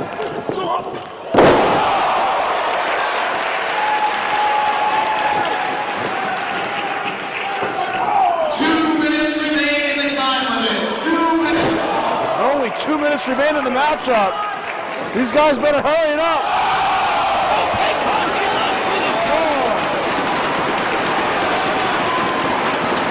It's almost like the announcement that you just made, Dave, set a trigger off in Homicide. Spin kick and set a trigger off in everyone in this match as they're all fighting for the victory, fighting to connect with hard strikes, fighting to put their opponent away. Flying kick from Roderick Strong. Stun Mark Briscoe. Now has him up top. Superplex coming up. Long splash from Homicide. Jay Briscoe makes the save. Sends Homicide to the outside. Roderick Strong left alone with the Briscoes. Big 1 minute remains in the time limit. 1 minute. Only 1 minute left. Powerbomb neckbreaker combination on Roderick Strong. Homicide back to his feet. Pitches him out to the floor. Vertical suplex. Holding on. Combination from the notorious 187. And Jim Cornette making his way to ringside. Jim Cornette. Hey, that's the tennis racket. What's Jim Cornette doing with the tennis racket? What's Jim Cornette doing here, period? Gave the tennis racket to Mark Briscoe. We haven't seen the tennis racket here in ROH since Cornette has taken over as commissioner. Oh, and now he's got the referee tied up. Homicide gets nuts with a gun with the tennis racket. Oh, come on. Referee doesn't see it. Hook of the leg. And the Briscoes get the win with about 12 seconds left. But they needed Jim Cornette's racket to win it. Questionable tactics by the ROH commissioner. Your winner is an advancing in survival of the fittest, the Briscoes.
And we are ready for your final qualifying match in the 2006 Survival of the Fittest tournament. A rematch of the fight of the century from in Edison, New Jersey, 2 months and 1 day ago, where these two competitors wrestled to a 60-minute time limit draw. During that match, the ROH World title was on the line. This, of course, non-title action and only a 20-minute time limit, just like the rest of these qualifying matches. So both men really have to work quickly to try to get a victory in order to work their way into the finals. And Dave, we may have had our suspicions about the Briscoe brothers match, but other than that, the match is chosen at random. And there's no way the fans here can have any complaints about the way things turned out. Unbelievable. Bryan Danielson, Samoa Joe, one-on-one. We also saw Daniels and Aries for the first time in ROH history in a singles match. It's just unbelievable the way things have turned out here. And Samoa Joe was unable to win the ROH World title from Bryan Danielson. It went to that 60-minute draw. The title not on the line here, but Samoa Joe still so desperate for a victory over Bryan Danielson. Danielson works his way into the Japanese stranglehold. Samoa Joe works his way to the ropes to force a break. 1, 2, 3, break it up. Back it off, come on. You gotta wonder if Samoa Joe can defeat the champion in this matchup, if he would be in line for another title matchup in the future. It would mean a lot for Samoa Joe to be a man to make Bryan Danielson give up or to pin his shoulders down to the mat. Well, Dave, we already know that the Survival of the Fittest champion will receive a future world title shot. But certainly if Samoa Joe wins this matchup, whether he wins Survival of the Fittest or not, I would say he has to receive another shot at the ROH world title. Certainly would make a strong case for it. Bryan Danielson working over the arm of Samoa Joe. Of course, Bryan Danielson coming into this match with that shoulder injury. Some say he shouldn't even be in the ring at this point, but being the fighting champion that he is, he's working through that injury to retain the ROH World title as long as possible. And Dave, you mentioned earlier, Bryan Danielson, his gear lost at the airport. And a little bit of a throwback look here for Bryan Danielson. Hopefully we see some flying mares. Well, in general, he's a throwback look. He's a throwback wrestler, like many of the champions of years past. But yeah, just like Austin Aries, he had his bags misplaced on his way to the Midwest this weekend.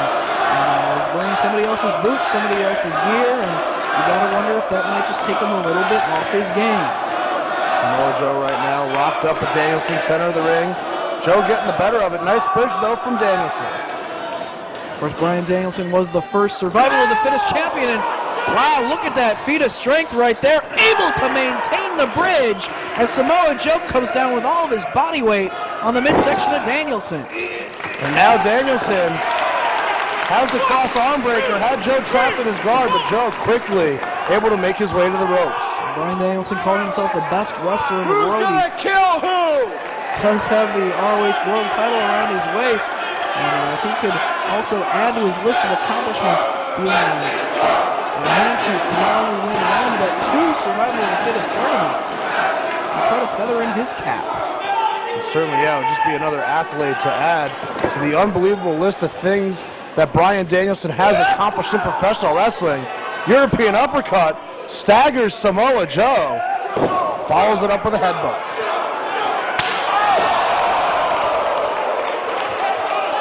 Of course, Bryan Danielson had that very hard-fought matchup at our last event in Manhattan at the Manhattan Center against Kenta, putting the world title on the line. What an incredible match that was, too, Dave. Both men went back and forth, and Danielson able to squeak by with the victory. Forcing Kenta to suffer his first loss in Ring of Honor. Surely can make the case that that was the match of the year. That's one that I'll never forget. But right now, Bryan Danielson, series of jabs, has Joe hurt in the corner.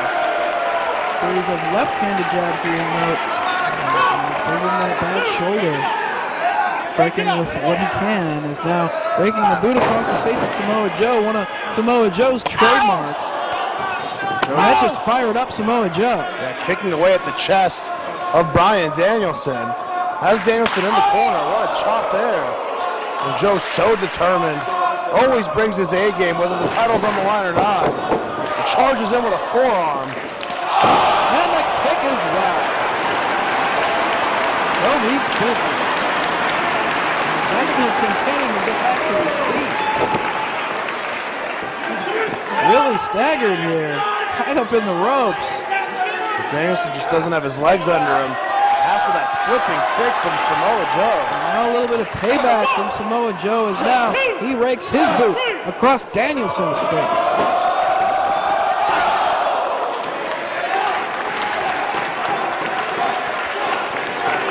Danielson just laid out in the corner. Joe now attempting to pick up Bryan Danielson. Has him back up.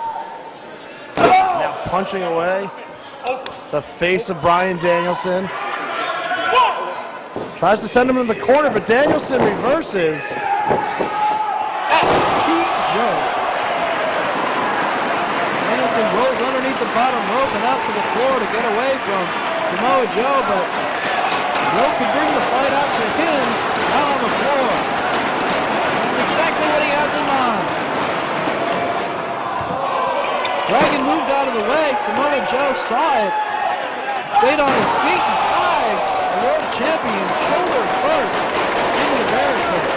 Joe was going to go for the elbow through the cedar, but nobody was home. Joe saw it coming, landed right on his feet, and was able to get back on the attack. And now has Danielson by the head and sends him into the guardrail.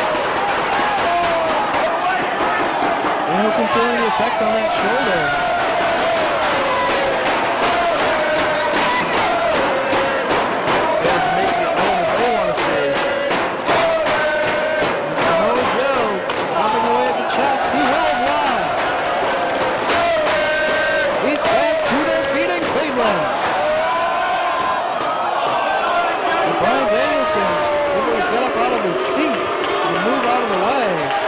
Inside the ring.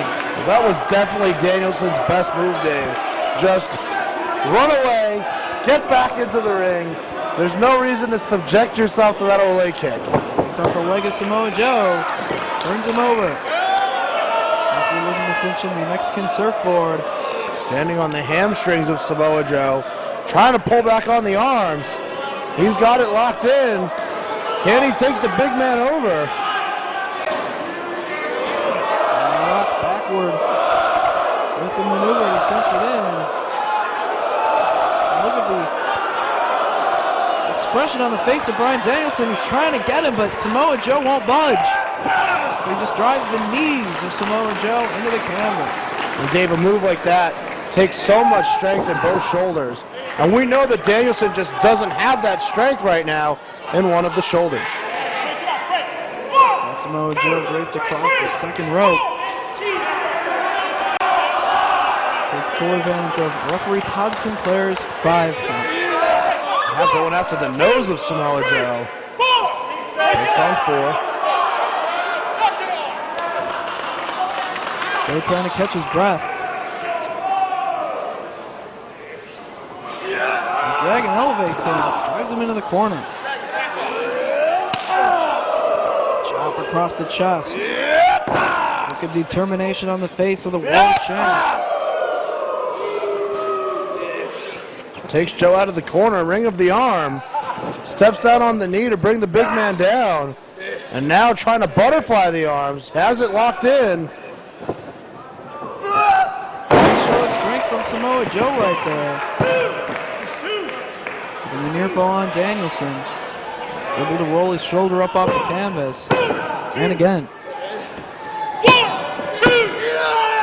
Trying to bridge up out of this position, but Samoa Joe keeping his body weight down on that canvas, trying to prevent Danielson from bridging all the way up.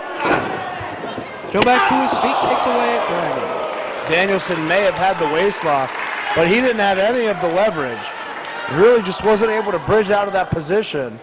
Samoa Joe now, chop sends Danielson into the corner.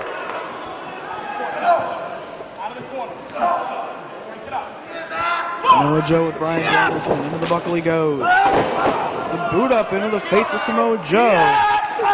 Diving European uppercut off the second rope.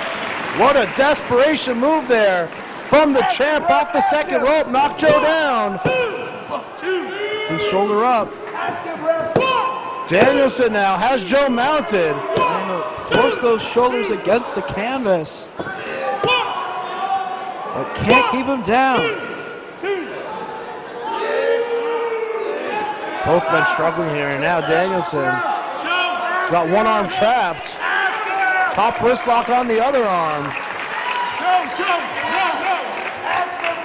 Come on, Joe. Knee strikes from Samoa Joe now, trying to free himself from the hold. Knee strikes right to that shoulder. Shoulders up. Come on, Joe. Palm strikes from American Dragon from this position. 1, 2. That was 3, referee. 2 count. Shoulders. You gotta wonder if Danielson perhaps was trying to set up the repeated elbows to the side of the head that we've seen him use in the past. But Joe was able to get up. Butterfly here from Danielson.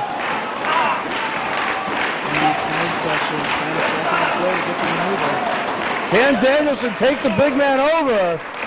Yeah! He does.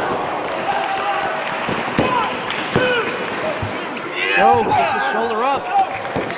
Looking for the cross arm breaker, but Samoa Joe quickly extends his foot to the bottom rope. And knee driven right into the side of the head of Samoa Joe. Twice. 2 jumping knees right to the head. Make it 3. Danielson being aggressive is what he's got to do. 3 jumping knees to the head with no knee pads. Bone on bone. And Joe could be seriously hurt here. No knee pads. Samoa Joe wishes that the fight wouldn't have lost the gear of Bryan Danielson. At least that would have added a little bit of padding as he came flying with his knee right to the side of the head. This is the legs of Samoa Joe.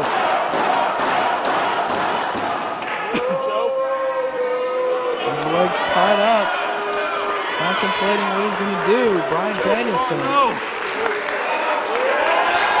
course, a little showboating for Bryan Danielson. You'll note that Samoa Joe plagued by knee problems this year as well. Joe, come on. It wasn't just showboating, Dave. Fans of FIP know that was the sexy part. That was the sexy part. But just rubbing it in Samoa Joe's face that he has the advantage at the moment.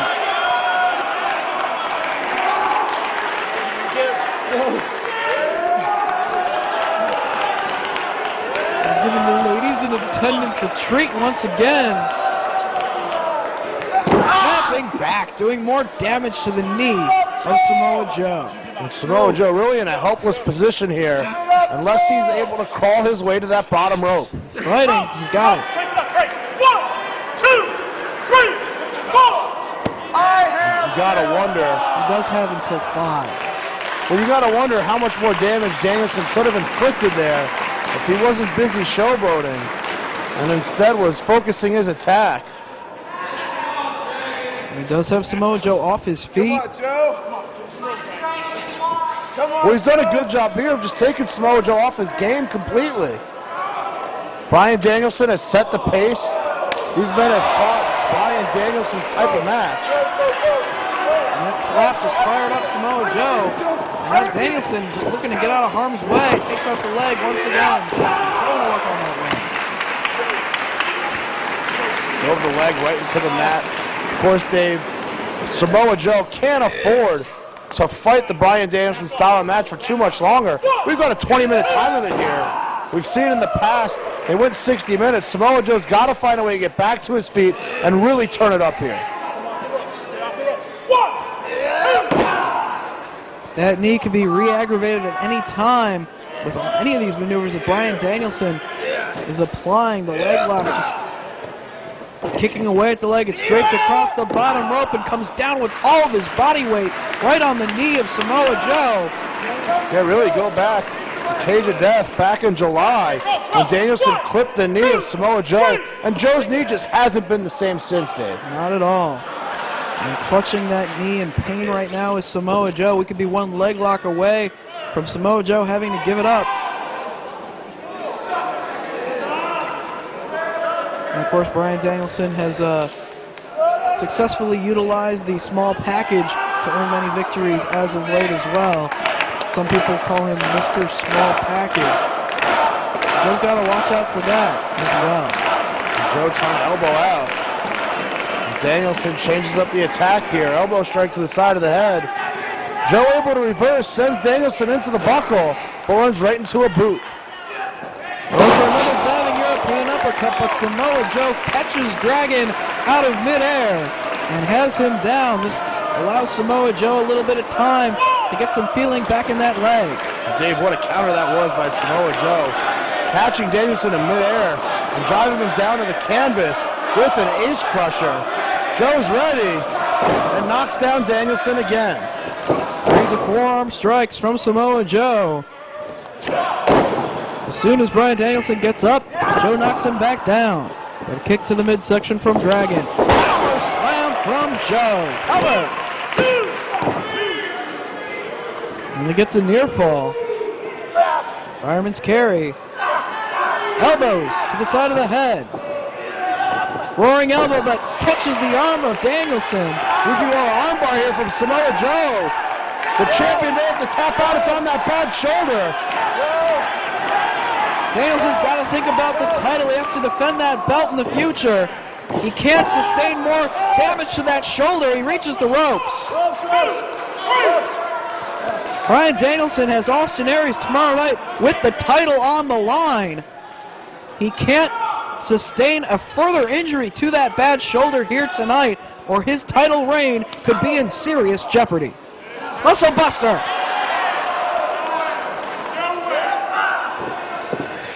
Up top goes Dragon. Missile drop kick. Sends Joe into the corner. Danielson back to his feet.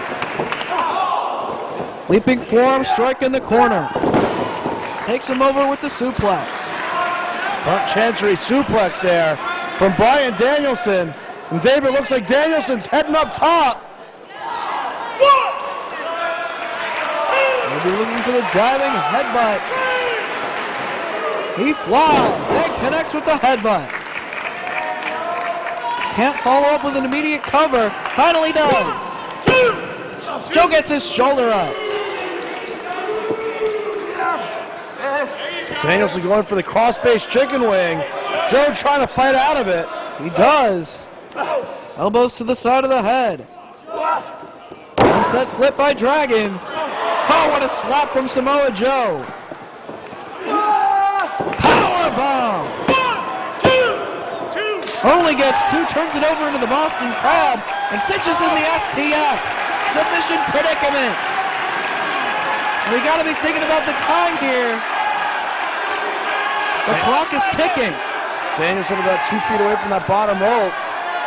Dragon! Come on, Bryan! 2 minutes remain in the time limit. 2 minutes. Come on! 2 minutes remain in the time limit. Crunching back on the crossface here is Samoa Joe. Danielson throws his weight back and rolls the shoulders of Joe against the canvas for a near fall. Looking for cattle mutilation now. Gets the bridge. This could be it, Dave. Things could end at any time. We saw in our last match the Briscoes picked up the win with just 12 seconds left. But no, Samoa Joe able to get that foot on the bottom rope to break up cattle mutilation. At the end of that tag team match, we saw both teams, as soon as they heard that time call, kick it into higher gear, trying to fight for that pinfall, trying to get that submission. And we got to see the same thing out of Samoa Joe and Bryan Danielson right here. Samoa Joe hit a forearm. Danielson comes back. 1 minute remains in the time limit.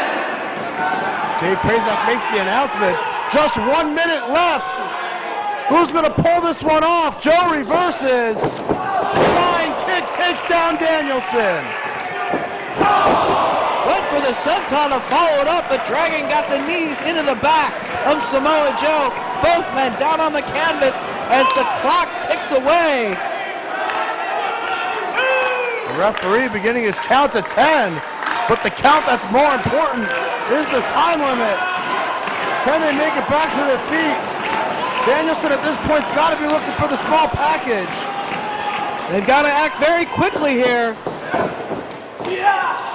Backflip lands on his feet. Uppercut from Dragon. Big kick from Samoa Joe. He's got to go for the win. Placing him up top, looking for the muscle buster. He's got to work fast.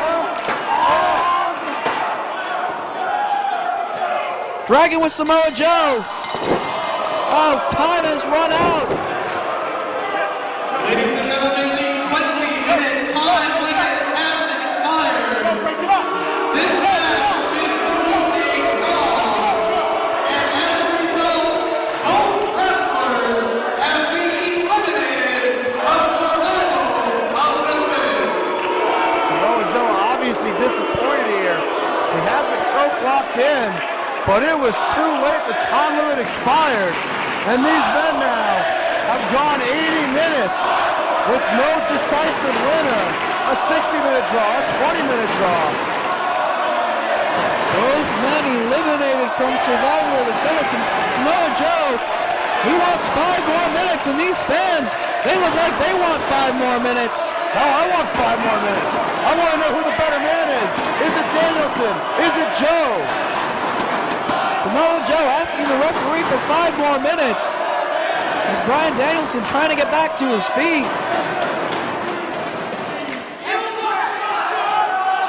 Not sure what the referee's decision here is going to be, or if he even has the authority to grant 5 more minutes.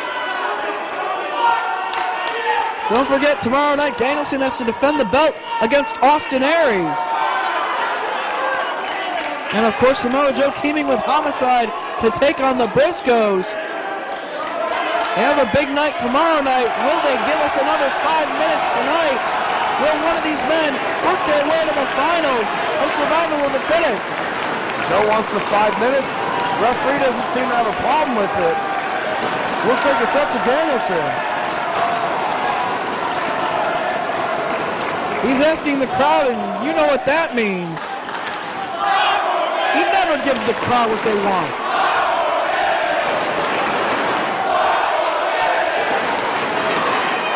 The 5 more minutes chant goes up. Danielson with the world title on his shoulder. He's got to think about that and think about tomorrow night.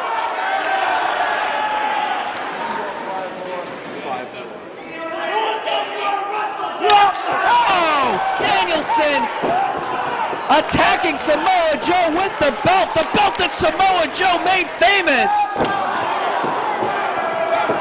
Stomping the belt into his face, and now upside the head with the ROH World title. This is despicable. What an insult. This is the belt that Samoa Joe put on the map. The belt that Samoa Joe made famous. And now Bryan Danielson using it as a weapon against Samoa Joe here.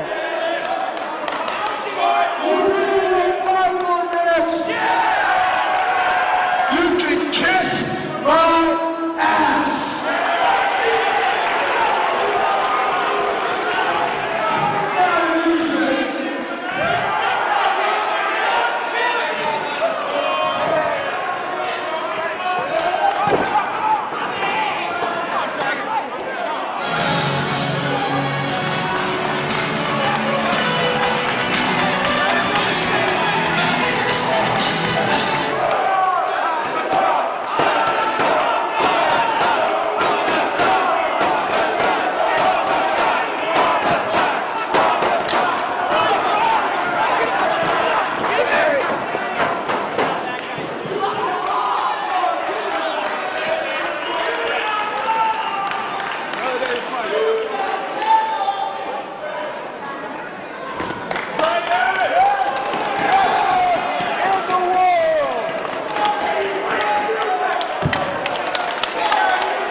You people see that? He thinks he made this belt. I'm the best Ring of Honor World Champion of all time.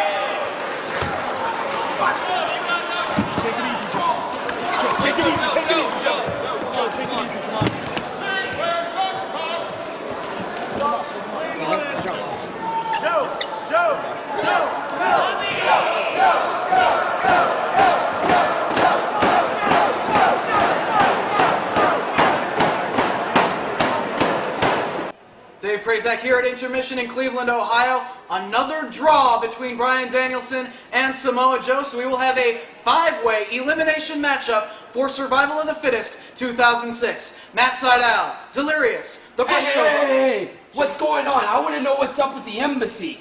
Where's Prince Nana? Where's Sauronara? What's the deal with Daisy Hayes, huh? I have no idea. You want a scoop? Find me Jim Cornette by the end of the night. All right, I'll do my best to find Jim Cornette for Jimmy Ray, but big second half still to come. 5-way elimination matchup to determine the winner of Survival of the Fittest.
taking your belts.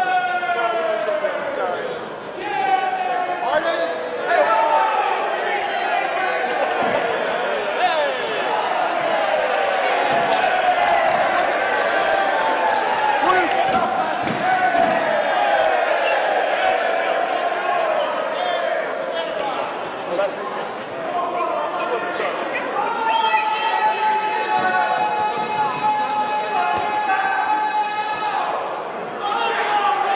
Sorry, buddy, you bought a ticket to see me wrestle.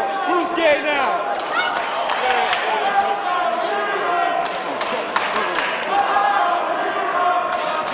Come on, don't patronize. And we are ready for the first defense of the ROH World Tag Team titles by the Kings of Wrestling, Chris Hero and Double C Claudio Castagnoli, after that shocking upset in Manhattan, ending the year-long reign of Austin Aries and Roderick Strong. We thought that maybe they would make it through the entire year of 2006 without losing the titles, but it was the shot with that steel Halliburton briefcase right to the injured ribs of Austin Aries, causing him to cough up blood, that earned Hero and Castagnoli the Tag Team Championship. Dave, we talked all year long about who the best champ was in Ring of Honor, as there hadn't been a title change in 2006 for quite some time. And Bryan Danielson now, the only one still standing, undefeated as champion this year. The new champs in the tag team division, the new ROH World Tag Team Champions, the Kings of Wrestling. And whether we like it or not, it looks like we're going to have to put up with Chris Hero a little bit longer. I never thought I would see the day that Chris Hero would hold a championship in Ring of Honor. Must have enjoyed some lobster dinner, as he and Jimmy Jacobs tangling here in the early going of this matchup. Lacey getting a tag team title matchup for her tandem of Jacobs and Cabana. Yeah, I really didn't expect to see Jimmy Jacobs and Colt Cabana teaming up here, but Lacey pulled some strings, got them on the same page, I guess, and here they are receiving a shot at the ROH World Tag Team Championship. And of course, the KRS-One double team maneuver stands for Kings Reign Supreme, has laid out Spud here in Ring of Honor, as well Marcos of the Ring Crew Express and Austin Aries. How many more men will that maneuver put away here in Ring of Honor as Hero and Castagnoli look to defend those titles into the future?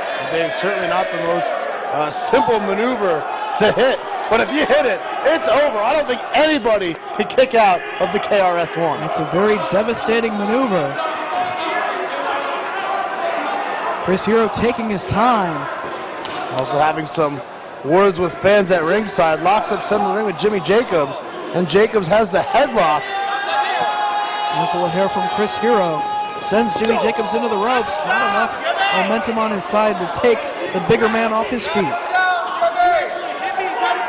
Chris Hero talking some trash here. Another shoulder tackle from Jacobs, and Chris Hero stands his ground once again.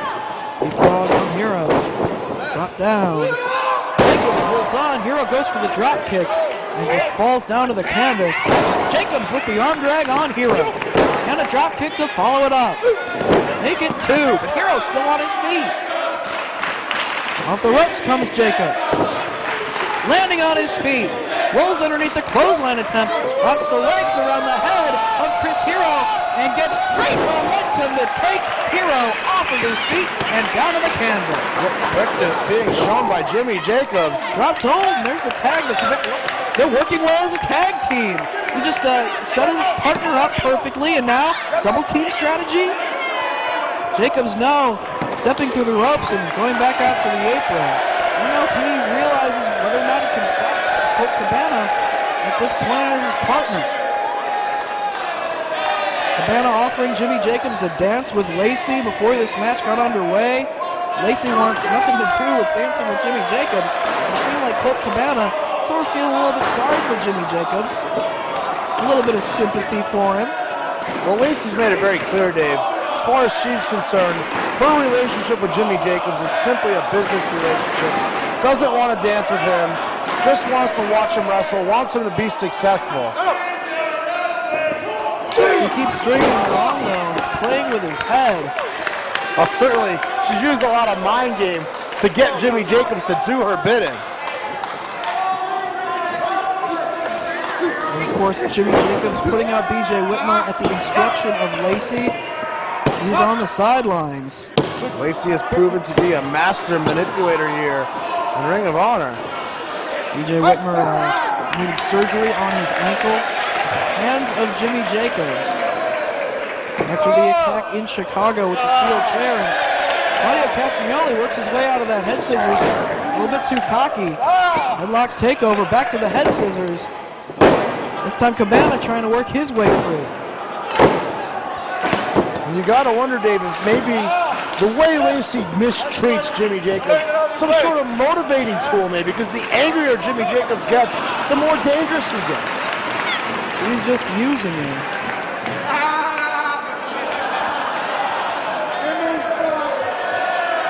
Leo Castagnoli getting a little frustrated here with Colt Cabana. They lock up in the middle of the ring. We'll see with the stranglehold applied on Cabana. Onto his knees. Now on his back, inching his way to the corner. Going all the way back and turns it around on Castagnoli. Forces him down to the knee. Works his way around front. And has a seat. Got his nose. Cabana just having fun. Give it back, Cabana. At the expense of one half of the World Tag Team Champions. Relax. I'm with the bad, you're with the good. Relax. Cabana doing a good job getting under the skin of Double C. They're trying to keep his cool as Cabana takes out the leg of Castagnoli.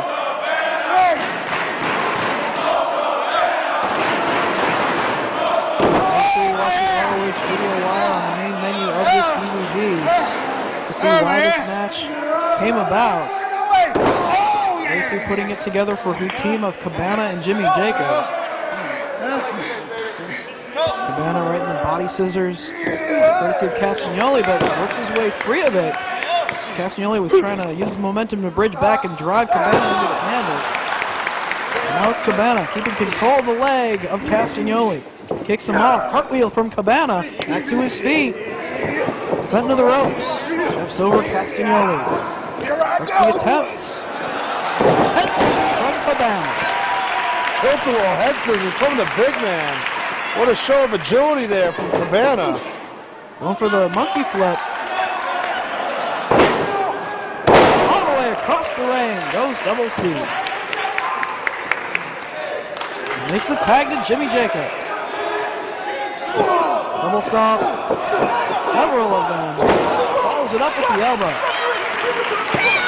Chris Hero stepping through the ropes. Jimmy Jacobs can't take his eye off Chris Hero. Taking time to blow a kiss to Lacey at ringside. More focused on her and his opponents. Yeah, that momentary distraction allowed an opening for Castagnoli. Whoa! Jimmy Jacobs went all the way around Castagnoli and was able to take him down. And there's the tag to Chris Hero. Hero asking for a timeout. Wondering how Jimmy Jacobs pulled that off. Jimmy Jacobs now on the outside. Not showing any fear, just slapping Castagnoli across the face. Double C was going after Lacey. Jimmy Jacobs doing everything he can to prevent it. Now it's a chasing game on the floor. Jacobs back inside. And Chris Hero with the elbow. As soon as he gets back into the ring, knocks Cabana off the apron. Jacobs with the body slam. Scooping a slam from Chris Hero.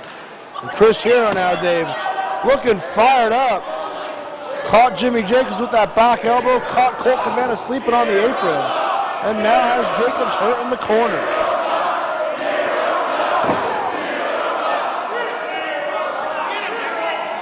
And Jimmy Bauer working his way into the broadcast booth.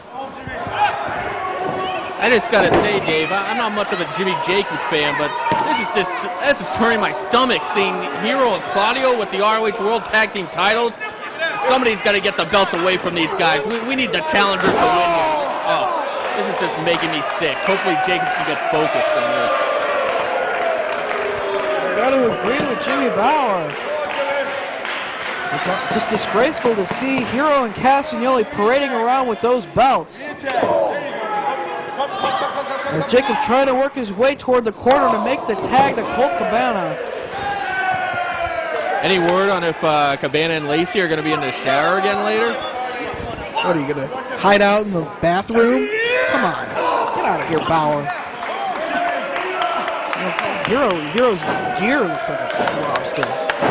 He's so full of himself. Look at this. Just showboating with the crowd here in Cleveland. Well, Chris Hero's very proud of himself, Dave. We may not like it, but he is the ROH World Tag Team Champion.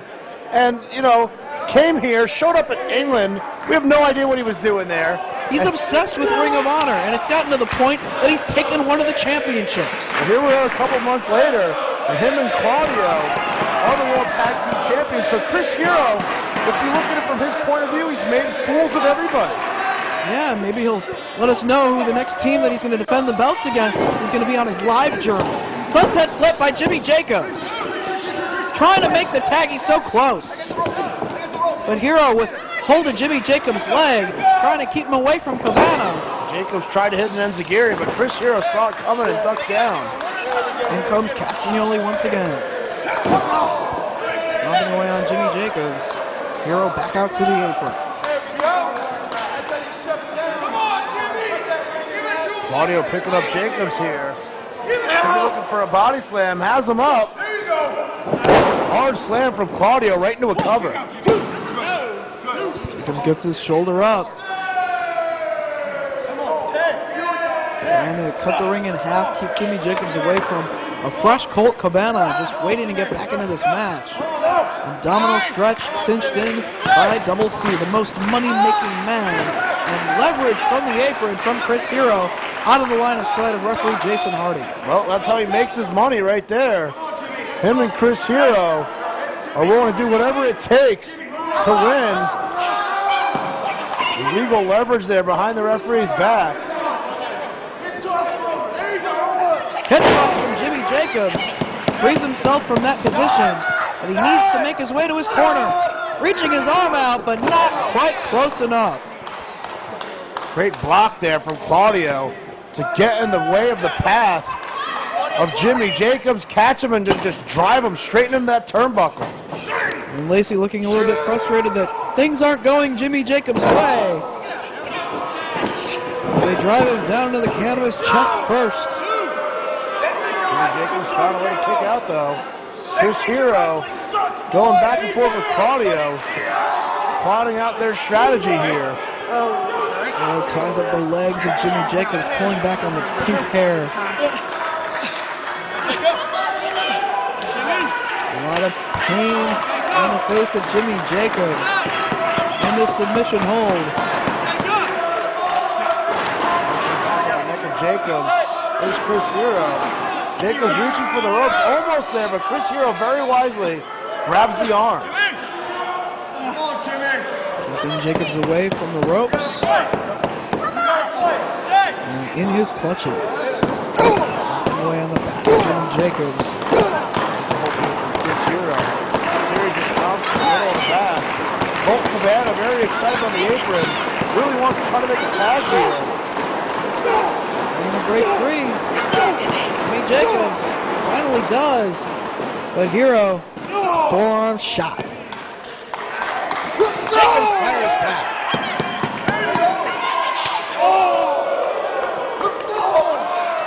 Trying to fight his way toward his corner. Jacobs jumps up but gets caught. Through the legs, and there's the tag. Colt Cabana off the top of the crossbody. Crossbody takes down Chris Hero. Ducks the Claudio clothesline, hits a series of elbows to the top of the head. Colt Cabana getting funky like a monkey here in Cleveland. He's got Castagnoli. Reversal of the whip. Into the buckle goes Cabana. Double teamwork from the champions. Cabana moves out of the way twice. Into the midsection of Hero. And again. And again. Down goes Castagnoli in the corner. Kicking Hero repeatedly in the midsection and driving his ass into the face of Castagnoli. Looks underneath the attempt from Hero. Sends Hero into his own partner. And a butt from behind. Looks underneath the big boot. Only 2. Jacobs trying to regroup out on the apron as Cabana goes to work on Chris Hero. He's got Hero up, but gets met with a European uppercut by Castagnoli. Cabana trying to hold his ground. Gets sent into the buckle. Jimmy Jacobs tags in. Way up top goes Jacobs. That headbutt off the top rope, just spearing his head right into the chest of Castagnoli. That missile headbutt there from Jimmy Jacobs. Kick to the gut, could be going for the contra code. Up, down, left, right. No, Hero holds on to Jacobs. There's the tag to Castagnoli once again. They've got Jimmy Jacobs up. Off the ropes comes Hero. Big boot to the side of the head into the dislocator. Cover. Only 2. Able to get his shoulder up. Jimmy Jacobs could be in a lot of trouble here. Colt Cabana knocked down to the floor. Claudio and Chris Hero both still appear to be fresh. European uppercut from Double C. Pulls Jacobs up in the corner. Irish whip. Right into the corner, and Cabana right there. Lands a shot on Castagnoli. Schoolboy. Only gets 2. Yeah, whether he realized it or not, Jimmy Jacobs was pinning Castagnoli. Going for it again. Can Claudio stay on his feet? Another schoolyard trip. Oh, so close to new champion. And Castagnoli taking issue with the referee. Keep your eye on your opponent. Jimmy Jacobs with a series of forearms. Boot to the gut. Has him hooked. Fisherman neckbreaker into a cradle. Only 2. Jimmy Jacobs getting a burst of energy here. Cabana wants back in this match. Asking for the tag. Jimmy Jacobs thinking about it. Does he have the match in hand, or does he need Colt Cabana? He makes the tag, putting faith in his partner. Claudio in the corner, sent into the buckle. Get him, Dada! Double team work here from Cabana and Jacobs. Send him this way, baby! Castagnoli sent to the boot of Colt Cabana. Going for the spear, but a leapfrog by Castagnoli. Jacobs just collided with his own partner. And sent to the outside by a Chris Hero boot. The Kings of Wrestling with the double team heroes welcome on Cabana. Oh, and that's 3. Miscommunication with the challengers leads Hero and Castagnoli to their first successful World Tag Team title defense. Who can stop the Kings of Wrestling? Chris Hero and Claudio Castagnoli, the Kings of Wrestling.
And we are ready for your finals of Survival of the Fittest 2006, a 5-way elimination match to determine who will be crowned Survival of the Fittest for 2006. And Delirious at the opening bell, going nuts, getting all fired up as usual. He's got 4 opponents in this matchup. And Dave, we will definitely have a first-time Survival of the Fittest winner. Brian Danielson and Roger Strong, the previous winners of Survival of the Fittest, were unable to make it to the finals here tonight. Will this be the year that Austin Aries finally pulls it out? Made it to the final 2 men, both 2004 and 2005 in Survival of the Fittest competition, but came up just a little bit short both times. A lot of people pegged Austin Aries as the man to take the tournament this year. Can he do it? He's going to wait out on the apron as we get things started off with Matt Sydal and Delirious. And Dave, what a huge weekend it could end up being for Austin Aries. Could walk out Survival of the Fittest champion tonight and Ring of Honor World Champion tomorrow night. Of course, we talk about how the Survival of the Fittest tournament is a good way for any wrestler to work their way up the ladder here in Ring of Honor competition to really establish themselves in professional wrestling. It's a great opportunity for wrestlers such as Matt Sydal or Delirious, who hasn't really been a main eventer as of yet here in Ring of Honor, to prepare themselves a little bit more to earn that world title shot here in the future. And Dave, if this was a one-fall match, it wouldn't apply. But it's elimination. In my opinion, you got to say the Briscoes are the favorite. They could team up and try to take out everyone else and settle it amongst themselves. Yeah, but settling it amongst themselves, what would happen if the Briscoes have to fight one another? Yeah, easier said than done, Dave. Gotta wonder what would happen if the final 2 end up being Jay and Mark Briscoe. Would they fight each other? Very good question. See if that actually comes into play during the course of this matchup. Delirious, a little bit of an expression toward the Briscoe fighters. As Matt Sydal and Delirious circle once again, these 2 men made their Ring of Honor debut against one another as opponents back at Reborn Stage 1 in St. Paul, Minnesota. Made such an impression during that matchup that they were invited to compete the very next night for Ring of Honor and became mainstays on the Midwest events for ROH during the time after that, and they have now become a main part of the roster here in Ring of Honor in 2006. Matt Sydal with rear position here, floats over into a front chancery, rolls through, maintains the hold, but Delirious counters, small package. Back and forth jockeying for position, both men back to their feet. It was back in April of 2004 that Sydal and Delirious made their way to Ring of Honor, and they have really matured as wrestlers during the time since. They had a great match against one another about 6 weeks ago at the Epic Encounter 2. We're seeing that relive here once again at the beginning of your finals here at Survival of the Fittest. Powering Matt Sydal, trying to force his shoulders back against the canvas is Delirious, but Sydal trying to maintain a bridge to prevent it from happening. And Dave, we mentioned during that match that we felt it probably wouldn't be the last time we saw Delirious take on Matt Sydal. These 2, really, the way their styles mash up, it's a great match every time. And honestly, I don't think you could ever get enough of Delirious versus Matt Sydal. They know each other very well. They train together for professional wrestling. They go on the roads together with one another. And they bring out the best as opponents. As right now it's Delirious with the leapfrog, followed by the arm drag on Matt Sydal. Delirious holding on to the arm, maintaining dominant position. Matt Sydal may want to slide over to the rope. No, instead, able to roll up to his knees and get back to a vertical position. Sends Delirious off the ropes, but gets taken down by a shoulder tackle.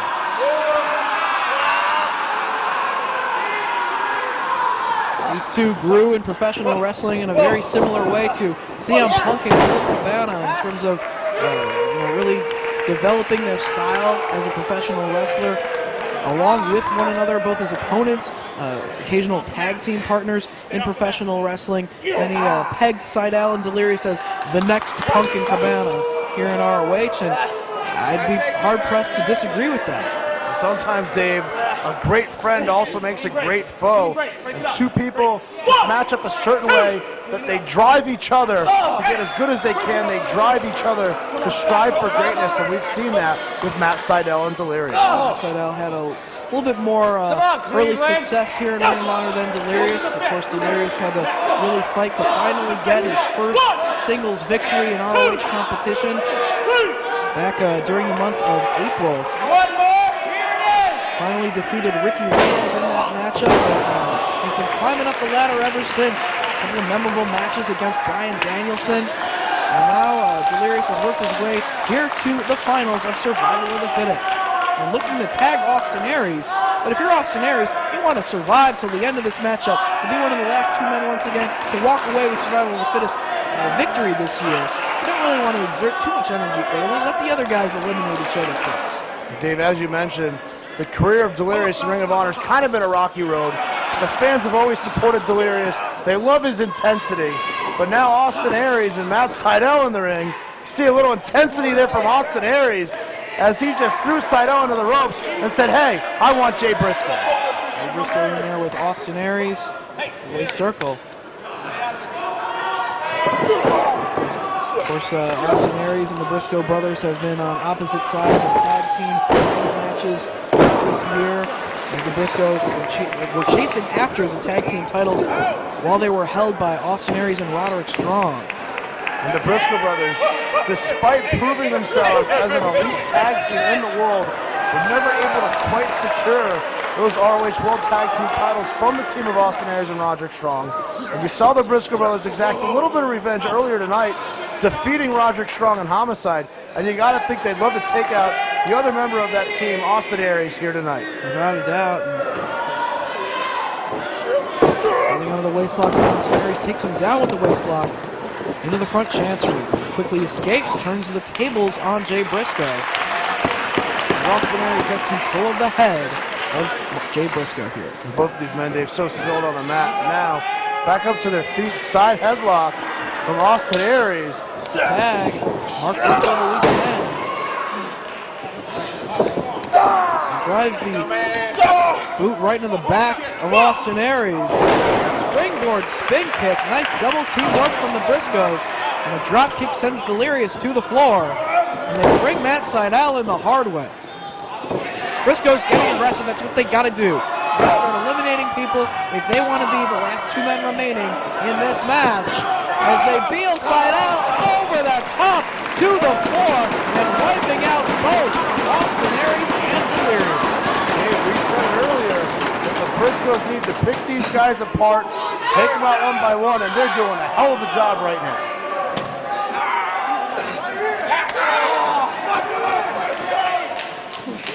Similar to last year when we saw Austin Aries and Roderick Strong work as a team in the finals of Survival of the Fittest. We're going to see Mark and Jay Briscoe also working as a tag team when it's really every man for themselves.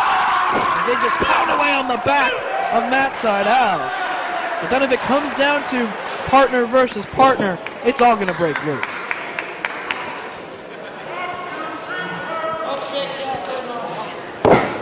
Last year we had to see Roderick Strong and Austin Aries fight one another.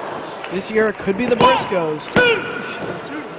Near fall right there as Matt Seidel able to get his shoulder up off the mat. And Mark Briscoe with the running suplex.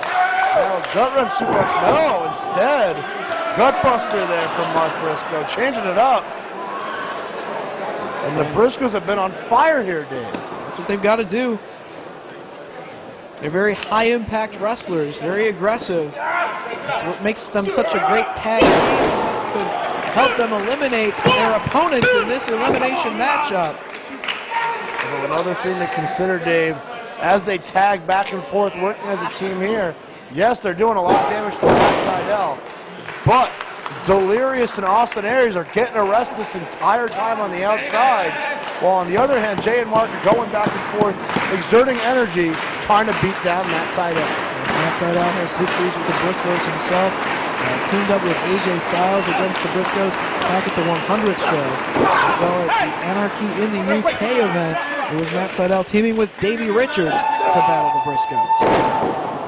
Drop down, face and chest first to the canvas. Quick neck breaker right there from Jay Briscoe. Into the cover.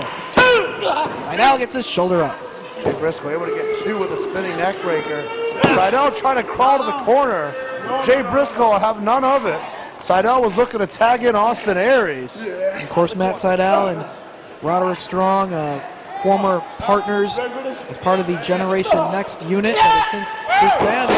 Nice head scissors off the top from Sydal, and he makes the tag to his former tag team partner right there. Austin Aries, the legal man. Slingshots in, back elbow, and then a running elbow, and then running knees. Austin Aries all over. Working over both Briscoes at once, but a kick to the back of the head right there from Mark Briscoe. And a headbutt. Aries was able to take down Jay Briscoe with the side salto, but didn't see Mark Briscoe coming behind him. And this is what happens when you got to face off against a tag team in a matchup like this. Out of harm's way. Aries trying to fight both Briscoes at the same time. Bad timing right there for the Briscoes, colliding with one another. Briscoe sandwich in the corner, and here comes Aries. Running drop kick. Jay on the mat. Could Austin Aries be looking for the 450 here? All the way up top. Oh. Up on the shoulders now. Bad position for Aries. Doomsday device. Springboard doomsday device. 1, 2, 3.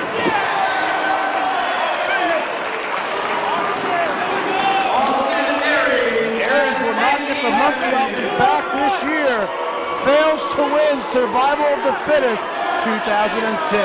Wow, that is a shocker and a half. I never thought that Austin Aries would be the first man eliminated from the finals here. But that's the way that the chips fall. The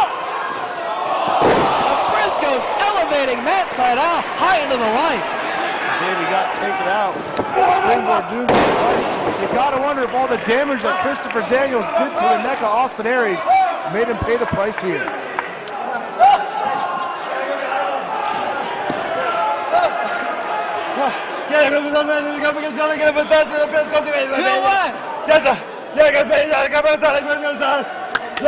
Seriously? Let's do it! Yeah, let's go. Stop tearing up our stuff. I think Matt Sydal can understand Delirious, and it looks like they might be looking to turn this into a makeshift tag team match. Dave, you said it yourself. They've trained together. They've been on the roads together. I guess maybe Matt Sydal has acquired some understanding of He speaks Delirious? Come on. Looks like it. Well, it is the best strategy if they want to try to overcome Jay and Mark Briscoe. You know the Briscoes are going to work as a team, so it's in Matt Sydal and Delirious's best interest to get one of the Briscoes eliminated from the match and then take it down to only 3 men in this match. Because if they can't team up as a unit against the Briscoes, it's 1 man against a tag team. Yeah, really, they had no choice but to team up here. And Dave, so interesting now, this fall is so important, because if you lose this fall, it's 2-on-1, it's a tag team versus just 1 wrestler. You can just wrap it up perhaps at that point. So right here, all 4 men have got to be so desperate to win this next fall. Slow and drop from Mark Briscoe, but Sydal kicks out. Yeah, but as much as it might be a tag team match for the moment, it is every man for himself when it comes right down to it. Anybody can turn anybody at any point. Great momentum from Matt Sydal, driving the arm across the chest in the corner. Brings himself back into the ring. Into a modified code red. Only gets a near fall though. Face first into the turnbuckle goes Mark Briscoe, and Sydal tags Delirious back in. Takes over Mark Briscoe. Sydal up to the second rope. Cannonball leg drop. Delirious, the legal man, makes the pin. That shoulder up, though. Delirious trying to stay focused. Fireman's carry now on Mark Briscoe. Talking that garbage to Jay Briscoe on the apron. Dumps him off his shoulders, and another tag to Matt Sydal. Into the camel clutch goes Delirious. Working as a unit, Sydal and Delirious. And from the apron, Jay Briscoe connects with the kick. Sydal knocks him off the apron and connects with the kick on Mark Briscoe out of the camel clutch. Only gets him 2. Mark Briscoe gets back to his feet quickly, but Sydal still in control. Forearm and a kick in the corner on Mark Briscoe. Irish whip, Briscoe puts on the corner and connects with the elbow and makes the tag to Jay. Sydal down, but gets picked up by Jay Briscoe. See the determination on the face of Jay Briscoe. Hammering away on the head of Matt Sydal. Stomping away on the chest down. Boot right across the side of the face of Sydal, and Delirious trying to come to the aid of his friend, his partner, for the moment anyway. Matt Sydal. Jay Briscoe staying focused on Sydal. Sends him off. Nice drop kick. Good height. Good elevation there from Jay Briscoe. Not enough to get the victory, though. Up to the back of Matt Sydal. And then wisely pulls Sydal into the corner, making a partner, or making a tag with partner. Split-legged corkscrew leg drop. What innovation from the Briscoes right there. And Delirious in to save Sydal. Dave, I can't even believe what I just saw. Unbelievable show of athleticism there from Mark Briscoe. Briscoe's very creative in their offense. Coming up with new ideas every time. Belly-to-belly suplex. Able to take over Sydal. Cover. 1-2. Mark Briscoe trying to maintain control of the head of Matt Sydal. Trying to keep him away from Delirious. In the corner of the Briscoes. And you can see it on the faces of the Briscoes, Dave. They've been in so many wars. They've tagged so many times over the years. They really never lose that confidence. They always stay so focused as Jay Briscoe continues to pound away on Matt Sydal. The odds are against Matt Sydal and Delirious in this situation, going against former tag team champions here in Ring of Honor in a 2-on-2 situation. Big DDT. Sydal could be out. DDT out of the corner by Jay Briscoe.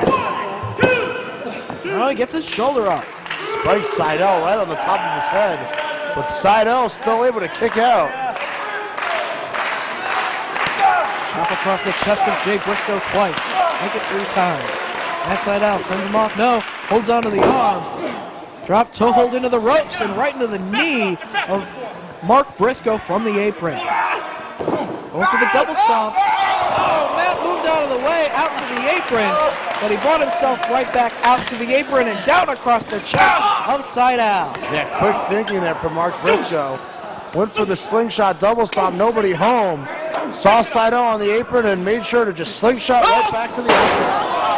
Head over heels into the steel barricade goes Sydal. But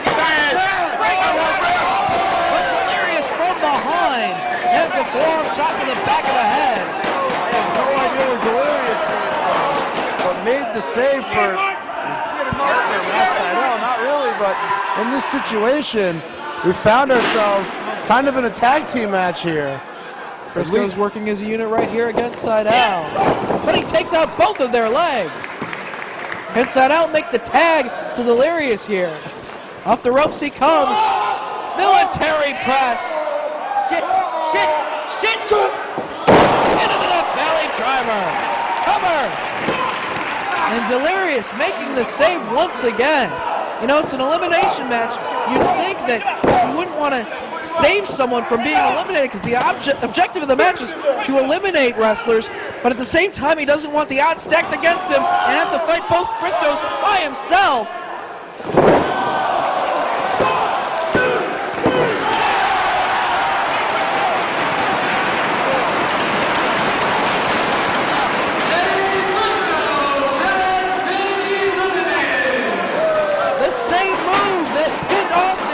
knees. Matt Sydal was able to escape and get the victory roll. And now it's Delirious and Sydal, if they continue to work as a unit, against only one of the Briscoes. And Mark Briscoe in a very bad spot here. Essentially a 2-on-1 position. You gotta think, Dave, that the agreement between Delirious and Sydal was we take out both of the Briscoes and then we face each other. Drops him down right on his neck. That leg. Can't keep him down though. Delirious now. Off the ropes he comes. Down with the elbow.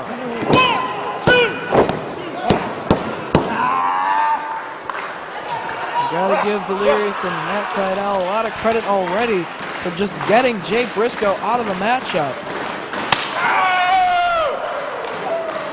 The Briscoes had a huge advantage in a matchup like this, being able to work as a team. And now it's Sydal and Delirious, if they continue to work as a unit, trying to eliminate Mark Briscoe here. Sydal brings himself back into the ring with the leg drop. Can't keep the shoulders down. Slingshot leg drop, not enough. Now an anchor hold, but right away Mark Briscoe went to the ropes. So he pulls him away from the ropes. Where's that fucking rope? Ties him up once again. And Delirious trying to help out Matt Sydal by pulling back on the bottom rope. So that it's, well, he still has one hands. Sorry, Delirious. Nice try. Get off the bottom rope. Get up here. Sydal back after Mark Briscoe has him up. Hooks the leg, fisherman suplex. With that bridge, but couldn't keep his shoulders down. Stomp right to the top of the head, Dave. Wow, and another one. Forearm shot from Matt Sydal as him up against the ropes. Spin kick connects. Sydal goes for the cover. Not able to keep the shoulders flush against the canvas.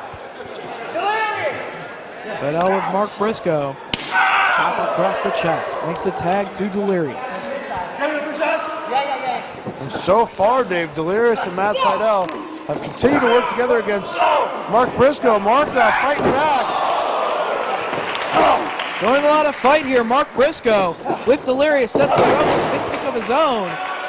Gotta wonder if this alliance between Sydal and Delirious will perhaps break apart.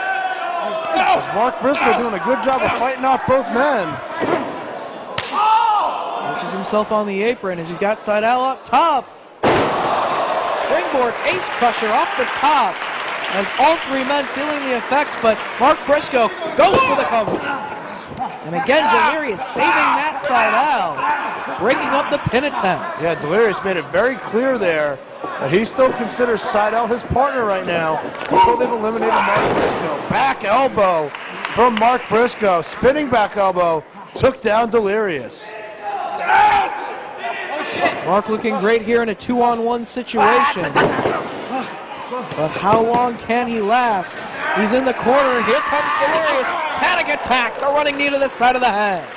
Sydal press!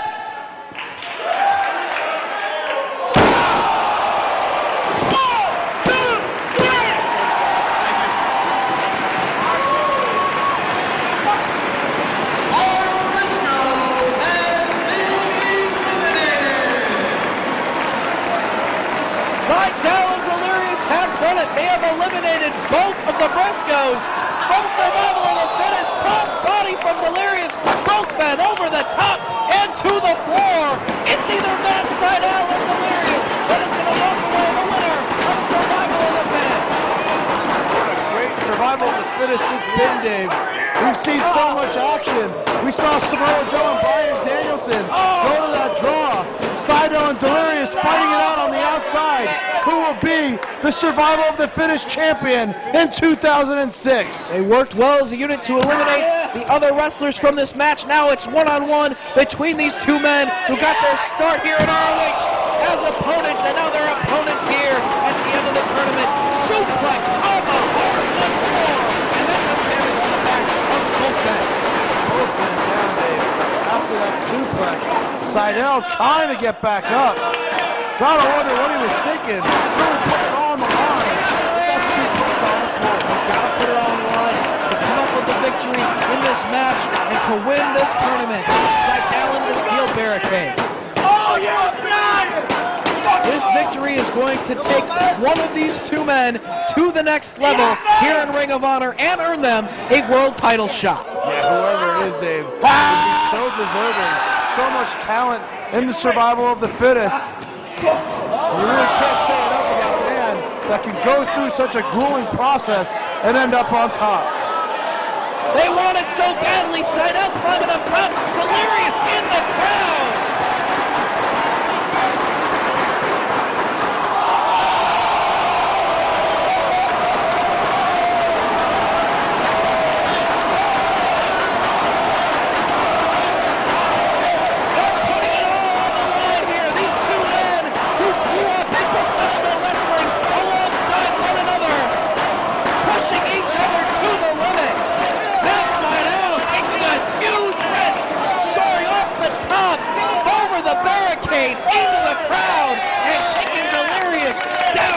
Chairs. And Dave, when you're a young kid coming up the ranks of professional wrestling, you're on the road. It's moments like this that you talk about. It's opportunities like this that you dream about. Can Matt Seidel do it? Or will it be Delirious walking out survival of the fittest champion? Both men over the barricade back at the ringside area. Matt Seidel pitches Delirious back inside the ring. Seidel in control, goes for the cover. Delirious kicks out. Matt Seidel can't afford to waste any time here. Needs to get right back on Delirious. Delirious now trying to make his way back to his feet. And Matt Seidel appears perhaps to be injured here. Kind of moving slow. He'll put his body on the line. Could have done a little bit of damage to himself in the process. Forearm exchange between these two men. Chop to the chest from Delirious. Squeeze the legs. Going for the standing moonsault inside out. Oh, but Delirious gets the legs up. Right into the midsection of Seidel. Matt Seidel really felt that one. Doubling him over. Here comes Delirious. Looks underneath the attempt of Seidel. Here it is, driver.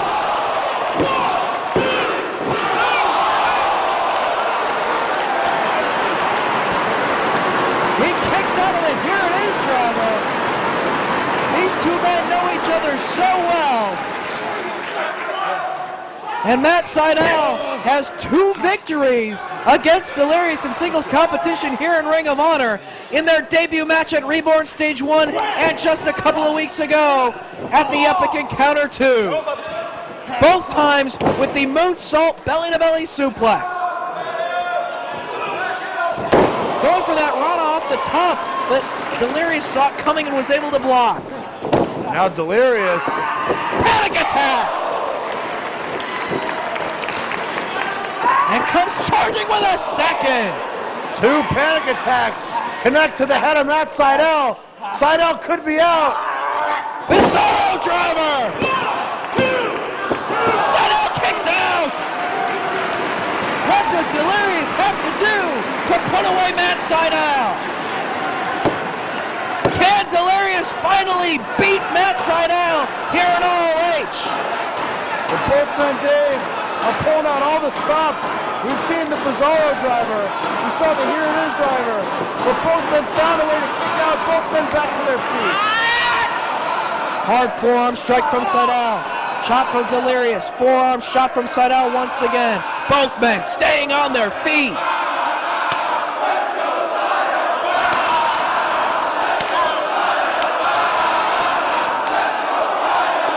Such hard impact.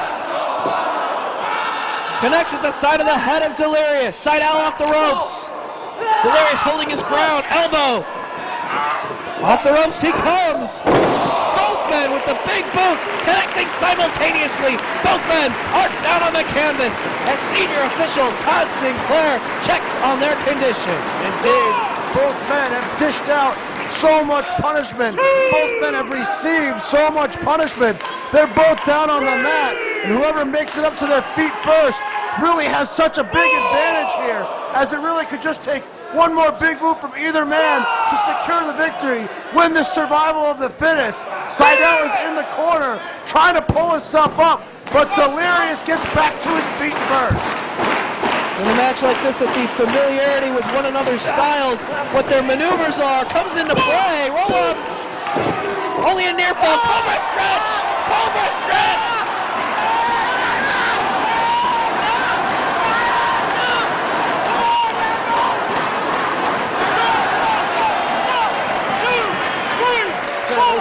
Seidel reaches the ropes. What a great crowd here in Cleveland. They are rooting these two wrestlers on to victory. They're giving it their all. They're giving them that energy that they need to continue to fight.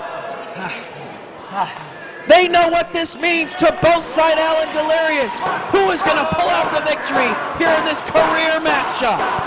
Delirious could be heading up top here, Dave. Shadows over hell. The back splash off the top rope. But Seidel back to his feet. Up to the second rope he comes. Maybe looking for that moonsault belly-to-belly suplex. It's how he has pinned Delirious on 2 occasions here in ROH. But a headbutt from the masked man takes Matt Seidel down. Shadows over hell!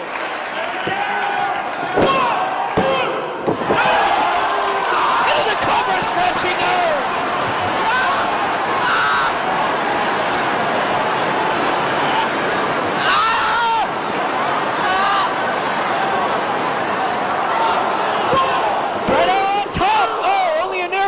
Crucifixes the arms.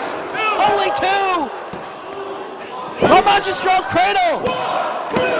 Only 2. Sweeps the legs. Standing moonsault, he gets it this time. Delirious kicks out. What determination, what heart from these 2 wrestlers fighting for the victory. Fighting to be the winner of Survival of the Fittest.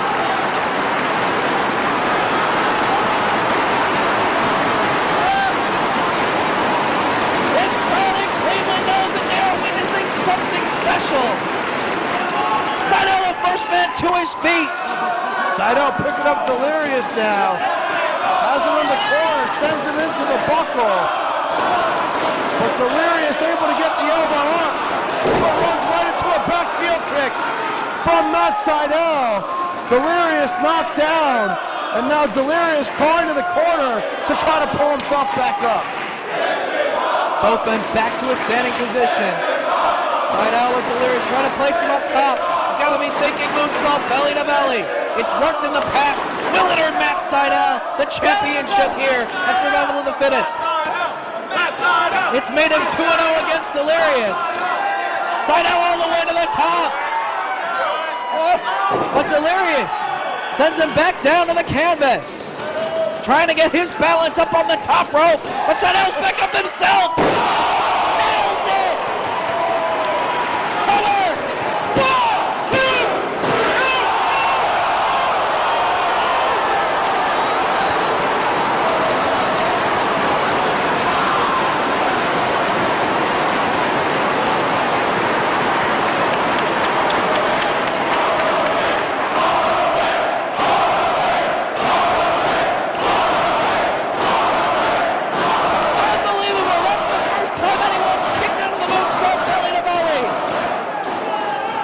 Seidel heading back up top, Dave. He's not giving up. What's he going to come up with here? Maybe thinking about that Seidel press.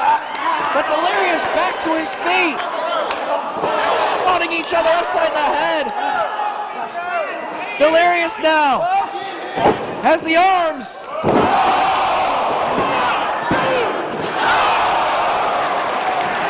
Only 2 with the chemical imbalance 2. Can't put Seidel away. Delirious can't believe it, Dave. He dumped Seidel right on his head.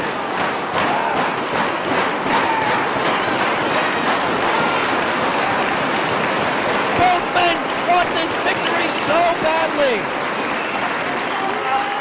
They're pushing each other to the limit. Beyond the limit. Delirious chopping away at the chest of Seidel. Places him up top. Superplex possibly. Seidel trying to fight it off. Shots to the rib cage. Knocks Delirious down. Seidel press.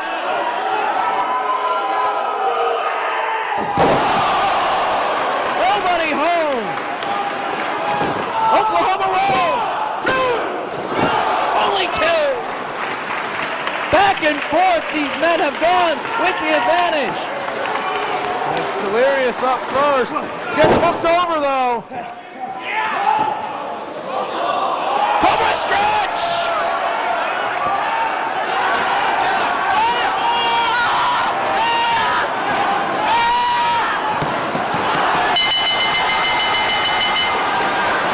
Seidel taps out. Ladies and gentlemen, your winner of Survival of the Fittest 2006,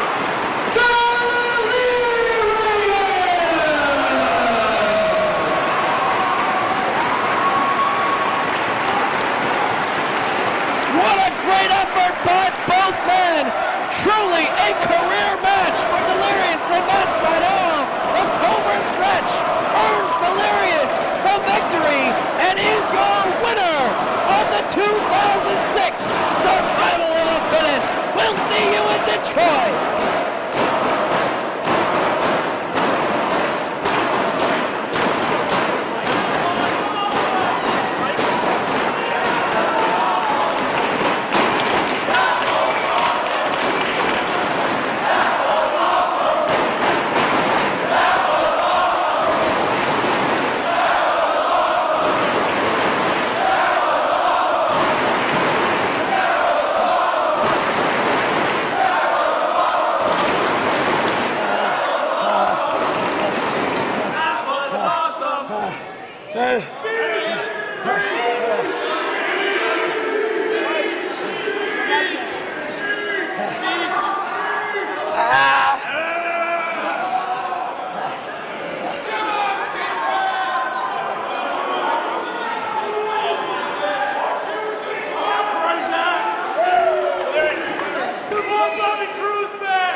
professional wrestling today.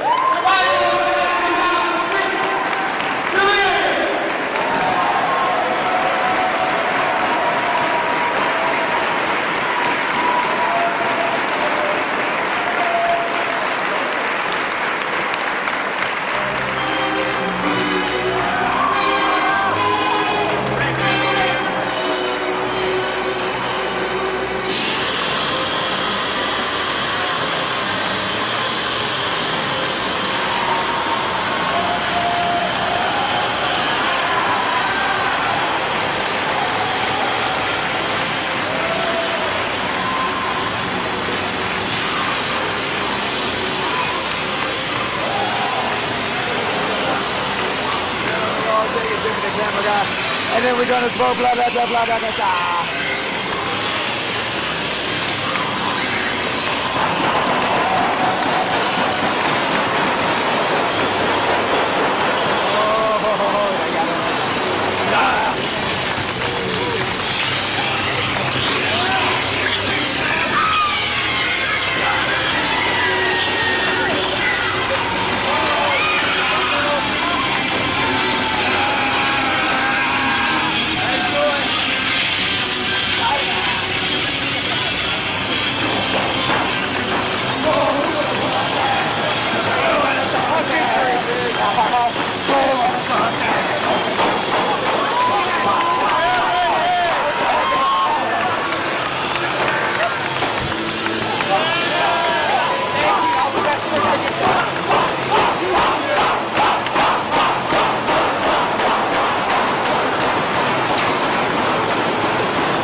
Jimmy, Jim Cornette's outside if you're looking He's outside right now? He's outside right All now. right. He's leaving. Let's go.